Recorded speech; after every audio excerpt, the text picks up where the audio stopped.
ਸਲਾਮ, ਸਤਿ ਸ਼੍ਰੀ ਅਕਾਲ, ਆਦਾਬ। ਅੱਜ ਅਸੀਂ ਸੱਤੀ ਸਵੇਰੇ ਉੱਠ ਕੇ ਰਾਵੀ ਦੇ ਕਿਨਾਰੇ ਆ ਕੇ ਬੈਠੇ ਹਾਂ ਤੇ ਮੇਰੇ ਨਾਲ ਅੱਜ ਜਿਹੜੇ ਪ੍ਰਾਹੁਣੇ ਨੇ ਉਹ ਟੀਵੀ ਤੇ ਬੈਨ ਨੇ ਤੇ ਅੱਜ ਤੁਹਾਨੂੰ ਪਤਾ ਲੱਗ ਜਾਏਗਾ ਅੱਧੇ ਕੁ ਘੰਟੇ ਤੀਕਰ ਕਿ ਉਹ ਕਿਉਂ ਬੈਨ ਨੇ। ਡਾਕਟਰ ਹਸਨ ਅब्बास ਜਿਹੜੇ ਨੇ ਹਾਈਡਰੋਲੋਜਿਸਟ ਨੇ, ਵਾਟਰ ਰਿਸੋਰਸਿਸ ਐਕਸਪਰਟ ਨੇ। ਅਸੀਂ ਇਹਨਾਂ ਨਾਲ ਅੱਜ ਰਾਵੀ ਦੇ ਕੰਢੇ ਤੇ ਬਹਿ ਕੇ ਢੇਰ ਸਾਰੀਆਂ ਗੱਲਾਂ ਕਰਾਂਗੇ। ਡਾਕਟਰ ਸਾਹਿਬ, ਇਹ ਜਿਹੜਾ ਤੁਸੀਂ ਨਾਰਾ ਲਾਉਂਦੇ ਹੋ ਲੈਟ ਦੀ ਰਿਵਰਸ ਫਲੋ, ਇਹ ਕੁਝ ਸਮਝਾਓ ਹਾਂ। ਸਾਨੂੰ ਨਹੀਂ ਸਮਝ ਆਉਂਦਾ, ਅਸੀਂ ਨਹਿਰਾਂ ਵਾਲੇ ਲੋਕ ਆ, ਸਾਨੂੰ ਨਹੀਂ ਸਮਝ ਆਉਂਦਾ ਇਹ ਨਾਰਾ, ਇਹਦਾ ਕੀ ਮਤਲਬ ਹੈ? ਇਹਦਾ ਮਤਲਬ ਹੈ ਕਿ ਦਰਿਆ ਨੂੰ ਵਗਣ ਦਿਓ। ਅੱਛਾ, ਜਿਹੜਾ ਵਗਦਾ ਪਾਣੀ ਹੈ ਨਾ ਉਹਨੂੰ ਦਰਿਆ ਆਖੀਦਾ। ਠੀਕ ਹੈ। ਤੇ ਜੇ ਤੁਸੀਂ ਪਾਣੀ ਨੂੰ ਵਗਣ ਨਹੀਂ ਦਿੰਦੇ ਤਾਂ ਦਰਿਆ ਨਹੀਂ ਹੁੰਦਾ। ਹਾਂ, ਤੇ ਦਰਿਆ ਦਾ ਮਤਲਬ ਵਗਦਾ ਪਾਣੀ ਹੈ। ਵਗਦਾ ਪਾਣੀ ਹੈ। ਤੇ ਜੇ ਤੁਸੀਂ ਕਹਿੰਦੇ ਕਿ ਨਹੀਂ ਮੈਂ ਦਰਿਆ ਦੀ ਇੱਥੇ ਵੀ ਡੱਕਾ ਲਾਣਾ ਹੈ, ਇੱਥੇ ਵੀ ਡੱਕਾ ਲਾਣਾ ਹੈ, ਉੱਥੇ ਵੀ ਡੱਕਾ ਲਾਣਾ ਹੈ, ਪਹਾੜਾਂ 'ਚ ਜਾ ਕੇ ਵੀ ਡੱਕਾ ਲਾਣਾ ਹੈ, ਤੇ ਡੱਕੇ ਹੀ ਡੱਕੇ ਲਾਣੇ ਨੇ, ਤੇ ਫਿਰ ਪਾਣੀ ਡੱਕ ਘਤਿਆ। ਹਾਂ, ਤੇ ਪਾਣੀ ਡੱਕ ਘਤਿਆ ਤੇ ਉਹ ਵਗੇਗਾ ਨਹੀਂ, ਤੇ ਜੇ ਵਗ ਨਹੀਂ ਰਿਹਾ ਤੇ ਉਹ ਦਰਿਆ ਕੋਈ ਨਹੀਂ। ਤੇ ਮਤਲਬ ਹੈ ਕਿ ਜੇ ਤੁਸੀਂ ਪਾਣੀ ਨੂੰ ਡੱਕੇ ਲਾਣੇ ਨੇ, ਜਿਹਨੂੰ ਅਸੀਂ ਅੰਗਰੇਜ਼ੀ ਜ਼ਬਾਨ 'ਚ ਡੈਮ ਕਹਿੰਦੇ ਆ, ਡੈਮ ਕਹਿੰਦੇ, ਠੀਕ ਹੈ। ਹੁਣ ਮੈਨੂੰ ਨਹੀਂ ਪਤਾ ਸਪੈਲਿੰਗ ਕੀ ਹੈ, ਠੀਕ ਹੈ। ਅੱਛਾ, ਠੀਕ ਹੈ। ਦੋ ਤਰੀਕੇ ਨਾਲ ਸਪੈਲਿੰਗ ਕੀਤੇ ਜਾਂਦੇ ਨੇ। ਤੇ ਉਹ ਜਿਸ ਵੇਲੇ ਦਰਿਆ ਨੂੰ ਡੈਮ ਲਾਈਦਾ, ਡੱਕਾ ਲਾਈਦਾ, ਤੇ ਉਹ ਫਿਰ ਡੈਮ ਹੋ ਜਾਂਦਾ ਹੈ। ਡੈਮ ਹੋ ਜਾਂਦਾ ਹੈ ਤੇ ਉਹ ਦਰਿਆ ਵੀ ਡੈਮ ਹੋ ਜਾਂਦਾ ਹੈ। ਲੇਕਿਨ ਡਾਕਟਰ ਸਾਹਿਬ, ਇਹ ਜਿਹੜੇ ਲੋਕ ਨੇ ਹਾਂ ਜਿਹੜੇ ਡੈਮ ਡੱਕੇ ਲਾਉਂਦੇ ਨੇ, ਇਹਨਾਂ ਨੂੰ ਇਹ ਗੱਲ ਕਿਉਂ ਨਹੀਂ ਸਮਝ ਆਉਂਦੀ? ਤੁਹਾਨੂੰ ਨਹੀਂ ਆਉਂਦੀ ਜਾਂ ਉਹਨਾਂ ਨੂੰ ਨਹੀਂ ਆਉਂਦੀ ਕਿ ਉਹ ਕਹਿੰਦੇ ਨੇ ਕਿ ਪਾਣੀ ਜ਼ਾਇਆ ਹੁੰਦਾ ਸਮੁੰਦਰ 'ਚ ਜਾ ਕੇ, ਤਾਂ ਕਰਕੇ ਇਹਨੂੰ ਜਿੰਨੇ ਡੱਕੇ ਲਾ ਸਕਦੇ ਹੋ ਲਾਓ। ਉਹ ਇੱਕ ਬੰਦਾ ਸੀ, ਉਹ ਬੜਾ ਜ਼ਬਰਦਸਤ ਬੰਦਾ ਗੁਜ਼ਰਿਆ ਹੈ, ਅਮਰੀਕਾ 'ਚ ਹੁੰਦਾ ਸੀ। ਉੱਥੇ ਨਾ ਉਹਨਾਂ ਨੇ ਇੱਕ ਬਣਾਇਆ ਬਿਊਰੋ ਆਫ ਰੈਕਲੇਮੇਸ਼ਨ, ਠੀਕ ਹੈ। ਉਹ ਬੜੀ ਵੱਡੀ ਆਰਗੇਨਾਈਜੇਸ਼ਨ, ਪਤਾ ਨਹੀਂ 1906 'ਚ ਬਣੀ ਸੀ ਕਿ 1903 'ਚ ਬਣੀ ਸੀ। ਉਹਦਾ ਕੰਮ ਸੀ ਦਰਿਆਵਾਂ ਨੂੰ ਡੱਕੇ ਲਾਣਾ, ਠੀਕ ਹੈ। ਤੁਸੀਂ ਨਾਮ ਹੀ ਲੈ ਸਕਦੇ ਹੋ। ਉਹਦਾ ਨਾਂ ਸੀ ਉਹ ਨਹੀਂ, ਉਹ ਉਸ ਬਿਊਰੋ ਆਫ ਰੈਕਲੇਮੇਸ਼ਨ ਦਾ ਉਹ ਬੰਦਾ ਜਿਹੜਾ ਨਾ ਉਹ ਉਹਦਾ ਕੀ ਨਾ ਕਮਿਸ਼ਨਰ ਸੀ, ਮਤਲਬ ਚੇਅਰਮੈਨ ਟਾਈਪ, ਠੀਕ ਹੈ, ਕਮਿਸ਼ਨਰ ਕਹਿੰਦੇ ਨੇ ਉਹਨੂੰ। ਉਹਦਾ ਨਾਂ ਸੀ ਫਲਾਈਟ ਡਾਮਿਨੀ। ਤੇ ਇਹ ਜਿਹੜੀ ਆਰਗੇਨਾਈਜੇਸ਼ਨ ਹੈ ਨਾ, ਇਹਦੇ ਵਿੱਚ ਹੁੰਦੇ ਸਨ ਸਿਵਲ ਇੰਜੀਨੀਅਰ, ਰਾਜੀ ਕੇ ਸਿਵਲ ਇੰਜੀਨੀਅਰ ਭਰੇ ਹੋਏ ਸਨ ਉਹਦੇ ਵਿੱਚ। ਇਹ ਬੰਦਾ ਸਿਵਲ ਇੰਜੀਨੀਅਰ ਨਹੀਂ ਸੀ, ਇਹ ਬਾਹਰੋਂ ਆਇਆ ਸੀ। ਸਹੀ। ਤੇ ਇਹ ਬੜਾ ਖਪਦਾ ਸੀ ਇੰਜੀਨੀਅਰਸ ਕੋਲ। ਇਹ ਕਹਿੰਦਾ ਸੀ ਕਿ ਇਹ ਜਿਹੜੇ ਇੰਜੀਨੀਅਰਸ ਨੇ ਨਾ, ਇਹਨਾਂ ਨੂੰ ਕੱਖ ਨਹੀਂ ਪਤਾ ਬਾਕੀ ਦੁਨੀਆ ਦਾ, ਸਿਰਫ ਆਪਣਾ ਕੰਮ ਆਉਂਦਾ ਇਹਨਾਂ ਨੂੰ। ਤੇ ਉਹ ਕਹਿੰਦਾ ਸੀ ਕਿ ਸਾਨੂੰ ਪਤਾ ਹੈ ਕਿ ਸਾਨੂੰ ਇੰਜੀਨੀਅਰਸ ਦੀ ਜ਼ਰੂਰਤ ਹੈ, ਤੇ ਇੰਜੀਨੀਅਰਸ ਨੂੰ ਸਾਡੀ ਜ਼ਰੂਰਤ ਹੈ, ਲੇਕਿਨ ਇੰਜੀਨੀਅਰਸ ਨੂੰ ਨਹੀਂ ਪਤਾ। ਹੁਣ ਜਿਹੜਾ ਇੰਜੀਨੀਅਰ ਹੈ ਨਾ, ਉਹਨੂੰ ਕੰਕਰੀਟ ਪੋਰ ਕਰਨੀ ਆਉਂਦੀ ਹੈ, ਡੱਕਾ ਲਾਣਾ ਆਉਂਦਾ ਹੈ, ਬਿਲਕੁਲ ਸਹੀ, ਲੇਕਿਨ ਉਹਨੂੰ ਇਹ ਨਹੀਂ ਪਤਾ ਕਿ ਉਹ ਖਚੋਪਰੇ ਦਾ ਕੀ ਬਣੇਗਾ ਡੱਕਾ ਲੱਗਣ ਦੇ ਬਾਅਦ, ਡੱਡੂ ਮੱਛੀ ਦਾ ਕੀ ਬਣੇਗਾ, ਠੀਕ ਹੈ, ਚਿਰਨਸਬਰਿੰਗ ਦਾ ਕੀ ਬਣੇਗਾ, ਉਹ ਪੂਰਾ এনवायरमेंट ਜਿਹੜਾ ਹੈ ਨਾ, ਉਹ ਪੂਰਾ এনवायरमेंट। ਤੇ ਉਹਨੂੰ ਜੇ ਕੋਈ ਦੱਸੇ ਤਾਂ ਕਹਿੰਦਾ ਯਾਰ ਮੇਰਾ ਪ੍ਰੋਜੈਕਟ ਖਰਾਬ ਹੁੰਦਾ ਹੈ, ਮੇਰਾ ਪ੍ਰੋਜੈਕਟ ਡਿਲੇ ਹੁੰਦਾ ਹੈ, ਕਾਸਟ ਓਵਰਰਨ ਹੁੰਦਾ ਹੈ, ਠੀਕ ਹੈ। ਉਹ ਕਹਿੰਦਾ ਹੈ ਕਿ ਯਾਰ ਜਿਤਨੇ ਇਰਦ ਗਿਰਦ ਲੋਕ ਨੇ, ਜਿਨ੍ਹਾਂ ਨੂੰ ਕਹਿੰਦੇ ਨੇ ਲੋਕਲਸ ਸੋ ਕਾਲਡ, ਠੀਕ ਹੈ, ਉਹ ਮੁਕਾਮੀ ਲੋਕ ਕਹਿੰਦੇ ਨੇ ਤੁਸੀਂ ਸਾਰੇ ਪਰੇ ਹੋ ਜਾਓ, ਤੁਹਾਨੂੰ ਕੀ ਪਤਾ। ਉਹ ਡੱਕਾ ਲਾ ਕੇ ਟੁੱਟ ਜਾਂਦਾ ਹੈ, ਪੈਸੇ ਬੋਝੇ 'ਚ ਪਾ ਲੈਂਦਾ ਹੈ। ਡੱਕਾ ਲਾਉਂਦੇ ਪੈਸੇ ਲੱਭਦੇ ਨੇ, ਤੇ ਚੰਗੇ ਭੱਲੇ ਲੱਭਦੇ ਨੇ, ਉਹ ਆਪਣੇ ਪੈਸੇ 'ਚ ਲੈ ਕੇ ਟੁੱਟ ਜਾਂਦਾ ਹੈ, ਤੇ ਦਰਿਆ ਨੂੰ ਡੱਕਾ ਲੱਗ ਜਾਂਦਾ ਹੈ। ਤੇ ਚਾਰ ਲੋਕਾਂ ਦਾ ਫਾਇਦਾ ਵੀ ਹੁੰਦਾ ਹੈ, ਜਿਹੜਾ ਬਹੁਤਾ ਪਾਣੀ ਕੱਢਦੇ ਨੇ, ਤੇ ਬਾਕੀ ਜਿਹੜੇ ਥੱਲੇ ਰਹਿ ਗਏ ਉਹ ਰਹਿ ਗਏ। ਗੱਲ ਅੱਛਾ, ਇਹ ਡੈਮ ਦਾ ਆਈਡੀਆ ਕਿਵੇਂ ਆਇਆ ਸੀ ਪਾਕਿਸਤਾਨ ਵਿੱਚ, ਔਰ ਫਿਰ ਹਜੇ ਤੀਕਰ ਇੰਨਾ ਪਸੰਦ ਕੀਤਾ ਜਾਂਦਾ ਹੈ ਕਿ ਕੋਈ ਇਹਦੇ ਬਾਰੇ ਦੂਜੀ ਰਾਏ ਸੁਣਨਾ ਗਵਾਰਾ ਹੀ ਨਹੀਂ ਕਰਦਾ? ਦੇਖੋ ਜੀ, ਗੱਲ ਹੈ ਕਿ ਜਿਹੋ ਜੀ ਤੁਹਾਡੀ ਐਜੂਕੇਸ਼ਨ ਸਿਸਟਮ ਹੈ ਨਾ, ਤੇ ਜਿਹੋ ਜੀ ਪਰਸੈਪਸ਼ਨ ਮੈਨੇਜਮੈਂਟ ਹੈ, ਉਸੇ ਤਰ੍ਹਾਂ ਚੱਲਣਾ ਇਸ ਟਾਈਮ ਇਸ ਤਰ੍ਹਾਂ ਦੇ ਆਈਡੀਆ। ਤੁਸੀਂ ਜੰਮਦੇ ਹੋ, ਜੰਮਦੇ ਨਾਲ ਹੀ ਤੁਹਾਨੂੰ ਦੱਸਿਆ ਜਾਂਦਾ ਕਿ ਜੀ ਡੈਮ ਬੜੀ ਚੰਗੀ ਚੀਜ਼ ਹੈ, ਡੈਮ ਬੜੀ ਚੰਗੀ ਚੀਜ਼। ਤੁਸੀਂ ਵੱਡੇ ਹੋ ਜਾਂਦੇ ਹੋ, ਤੁਸੀਂ ਸਕੂਲਾਂ 'ਚ ਪਹੁੰਚ ਜਾਂਦੇ ਹੋ, ਹਰ ਕੋਈ ਤੁਹਾਨੂੰ ਇੱਕੋ ਹੀ ਗੱਲ ਦੱਸ ਰਿਹਾ। ਤੇ ਦੂਜੀ ਗੱਲ ਜਿਹੜੀ ਹੈ, ਜਿਹੜੇ ਉਸ ਨੁਕਸਾਨਾਤ ਨੇ, ਉਹ ਕੋਈ ਦੱਸਦਾ ਹੀ ਨਹੀਂ ਹੈ, ਕਿਉਂਕਿ ਜਿਨ੍ਹਾਂ ਨੇ ਬਣਾਇਆ ਹੈ ਨਾ, ਉਹ ਹਕੂਮਤ ਵਿੱਚ ਨੇ, ਉਹ ਪਾਰਲੀਮੈਂਟ ਵਿੱਚ ਨੇ, ਉਹਨਾਂ ਨੇ ਫੈਸਲੇ ਕਰਨੇ ਨੇ, ਉਹਨਾਂ ਨੇ ਤਾਲੀਮੀ ਨਿਸਾਬ ਨੂੰ ਵੀ ਸੈੱਟ ਕਰਨਾ ਹੈ। ਤੇ ਤੁਹਾਡੇ ਤਾਲੀਮੀ ਨਿਸਾਬ ਵਿੱਚ ਉਹਨਾਂ ਨੇ ਜੀਓਗ੍ਰਾਫੀ ਕੱਢ ਦਿੱਤੀ, ਹਿਸਟਰੀ ਕੱਢ ਦਿੱਤੀ, ਫਿਲਾਸਫੀ ਕੱਢ ਦਿੱਤੀ, ਜਿਓਲੋਜੀ ਕੱਢ ਦਿੱਤੀ। ਹੁਣ ਦੱਸੋ ਕਿ ਕਿਹੜਾ ਸਕੂਲ ਹੈ ਜਿਹਦੇ ਜਿਓਲੋਜੀ ਪੜ੍ਹਾਈ ਜਾਂਦੀ ਹੈ? ਕੋਈ ਵੀ ਨਹੀਂ ਹੈਗਾ, ਠੀਕ ਹੈ। ਪ੍ਰਾਇਮਰੀ ਲੈਵਲ ਤੋਂ ਜਿਓਲੋਜੀ ਸ਼ੁਰੂ ਹੋ ਜਾਂਦੀ ਹੈ। ਜਿਓਗ੍ਰਾਫੀ, ਸਾਨੂੰ ਇਹ ਨਹੀਂ ਪਤਾ ਕਿ ਸੱਜੇ ਕੌਣ ਹੈ ਤੇ ਖੱਬੇ ਕੌਣ ਸਾਡੇ ਰਹਿੰਦੇ। ਇੰਨਾ ਪਤਾ ਕਾਲਾ ਬਾਗ ਡੈਮ ਅਜੇ ਤੱਕ ਨਹੀਂ ਬਣਿਆ। ਹਾਂ, ਇਹ ਪਤਾ ਹੈ, ਇਹ ਬੱਚੇ ਨੂੰ ਪਤਾ। ਤੇ ਛੱਡੋ ਉਸ ਗੱਲ ਨੂੰ, ਬਣਾਉਂਦੇ ਰਹਿਣ ਸਾਨੂੰ ਕੀ। ਅਸੀਂ ਤਾਂ ਲੋਕਾਂ ਨੂੰ ਸਿਰਫ ਇਹ ਦੱਸਣਾ ਕਿ ਯਾਰ ਵਗਦਾ ਰਿਵਰ ਜਿਹੜਾ ਵਗਦਾ ਦਰਿਆ, ਹਾਂ ਵਗਦਾ ਦਰਿਆ ਸੋਹਣਾ ਦਰਿਆ ਹੁੰਦਾ ਹੈ। ਸੋਨਾ ਹੈ। ਵਗਦੇ ਦਰਿਆ 'ਚ ਡੱਡੂ ਮੱਛੀ ਵੀ ਹੁੰਦਾ ਹੈ, ਚਿਰਨ ਪਰਿੰਦ ਵੀ ਆਉਂਦਾ ਹੈ। ਉਹ ਸਿਰਫ ਉਹ ਪਾਣੀ ਕਿਊਸਿਕ ਮੀਟਰ ਨਹੀਂ ਹੈਗਾ। ਮਤਲਬ ਇਹ ਦੇਖੋ ਨਾ, ਉਹ ਜਿਹੜਾ ਇੰਜੀਨੀਅਰ ਪਰਸਪੈਕਟਿਵ ਹੈ ਨਾ, ਯੈਸ ਉਹ ਕਹਿੰਦੇ ਨੇ ਕਿ ਇਹ ਜਿਹੜਾ ਦਰਿਆ ਹੈ ਨਾ, ਇਹ ਵਹਿਣੀ ਹੈ। ਹਾਂ ਠੀਕ ਹੈ, ਇੱਥੇ ਉਹ ਜਿਸ ਤਰ੍ਹਾਂ ਉਹ ਕੰਕਰੀਟ ਦੀ ਵਹਿਣੀ ਨਹੀਂ ਬਣਾਈ ਦੀ, ਇਹ ਹਿਸਾਬ ਤੋਂ ਬਸ ਹੈ ਕੰਡੂਟ ਕੈਰਿੰਗ ਵਾਟਰ। ਬਿਲਕੁਲ ਸਹੀ। ਤੇ ਨਾ ਸੱਜੇ ਵੇਖਦੇ ਨੇ, ਖੱਬੇ ਵੇਖਦੇ ਨੇ। ਦਰਿਆ ਪੂਰਾ ਇਕੋਸਿਸਟਮ ਹੈ। ਇਕੋਸਿਸਟਮ, ਠੀਕ ਹੈ। ਨੰਬਰ 1 ਇਹ ਇਕੋਸਿਸਟਮ ਹੈ, ਤੇ ਨੰਬਰ 2 ਇਹ ਕਲਚਰ ਤੇ ਸਿਵਲਾਈਜੇਸ਼ਨ ਨੂੰ ਜਨਮ ਦਿੰਦਾ ਹੈ। ਤੇ ਜਿੰਨੇ ਲੋਕ ਦਰਿਆਵਾਂ ਦੇ, ਹੁਣ ਦਰਿਆ ਦੇ ਸਾਡੇ ਜਿਹੜੇ ਲੋਕ ਨੇੜੇ ਤੇੜੇ ਰਹਿੰਦੇ ਨੇ, ਅਕਸਰ ਨੂੰ ਜਨਾਬ ਖਿਤਾਬ ਮਿਲ ਗਿਆ ਹੋਇਆ ਹੈ ਕੱਚੇ ਤੇ ਡਾਕੂ। ਹਾਂ, ਕਿਉਂਕਿ ਉਹ ਲੋਕਲਸ ਨੇ। ਕਿਉਂਕਿ ਉਹ ਲੋਕਲਸ ਨੇ। ਠੀਕ ਹੈ। ਤੇ ਲੋਕਲ ਤੋਂ ਮਤਲਬ ਹੈ ਕਿ ਇਸ ਤਰ੍ਹਾਂ ਮਤਲਬ ਹੈ ਕਿ ਤੁਸੀਂ ਸੁਣਦੇ ਹੋ ਨਾ ਇੰਜੀਨੀਅਰ, ਉਹ ਤਾਂ ਸਮਝਦੇ ਨੇ ਲੋਕਲ ਤੇ ਗਾਲ ਹੈ। ਹਾਂ ਉਹ ਕਹਿੰਦੇ ਨੇ ਇਹਨੂੰ ਪਰਾਂ ਕਰੋ, ਇਹਨਾਂ ਨਾਲ ਗੱਲ ਨਹੀਂ ਕਰਨੀ, ਇਹਨਾਂ ਨੂੰ ਨੇੜੇ ਨਹੀਂ ਆਉਣ ਦੇਣਾ। ਹਾਂ, ਔਰ ਇਹਨਾਂ ਨੂੰ ਤਾਂ ਪੁੱਛਣਾ ਹੀ ਨਹੀਂ ਕਿ ਇਸ ਜਗ੍ਹਾ ਦਾ ਕੀ ਇਹ ਜਿਹੜਾ ਇੱਥੇ ਰਹਿੰਦਾ ਉਹਨੂੰ ਤਾਂ ਕਦੀ ਕਿਸੇ ਨੇ ਪੁੱਛਿਆ ਹੀ ਨਹੀਂ। ਹਾਂ ਹਾਂ। ਅੱਛਾ, ਅਗਰ ਮੈਂ ਇਹਨੂੰ ਇੱਕ ਹੋਰ ਪਰਸਪੈਕਟਿਵ ਨਾਲ ਸੋਚਾਂ, ਲੈਟ ਦੀ ਰਿਵਰਸ ਫਲੋ, ਤੇ ਅੱਜ ਦੀ 8 ਅਰਬ ਦੀ ਆਬਾਦੀ 'ਚ ਕੀ ਇਹ ਜਸਟੀਫਾਈਡ ਹੈ ਇਹ ਨਾਰਾ ਕਿ ਮਤਲਬ ਜਦੋਂ 10 ਕਰੋੜ ਆਬਾਦੀ ਸੀ ਦੁਨੀਆ ਦੀ ਤੇ ਅਸੀਂ ਕਹਿ ਸਕਦੇ ਸੀ ਕਿ ਯਾਰ ਦਰਿਆ ਵਗਣ ਦੋ।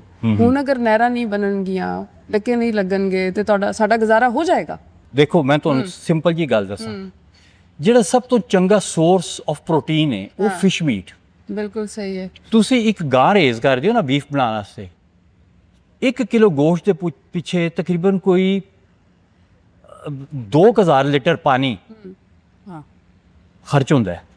ਉਹ ਤੁਸੀਂ ਦਰਿਆ ਚੋਂ ਕੱਢ ਕੇ ਗਾਂ ਤੱਕ ਲੈ ਕੇ ਜਾਂਦੇ ਹੋ, ਉਹ ਪੀਂਦੀ ਹੈ, ਵੱਡੀ ਹੁੰਦੀ ਹੈ, ਉਹ ਵੱਛਾ ਵੱਡਾ ਹੋ ਕੇ ਢੱਗਾ ਬਣਦਾ, ਤੇ ਫਿਰ ਤੁਸੀਂ ਉਹਨੂੰ ਘੋ ਦਿੰਦੇ ਹੋ ਤੇ ਉਹਦਾ ਗੋਸ਼ਤ ਕੱਢਦੇ ਹੋ।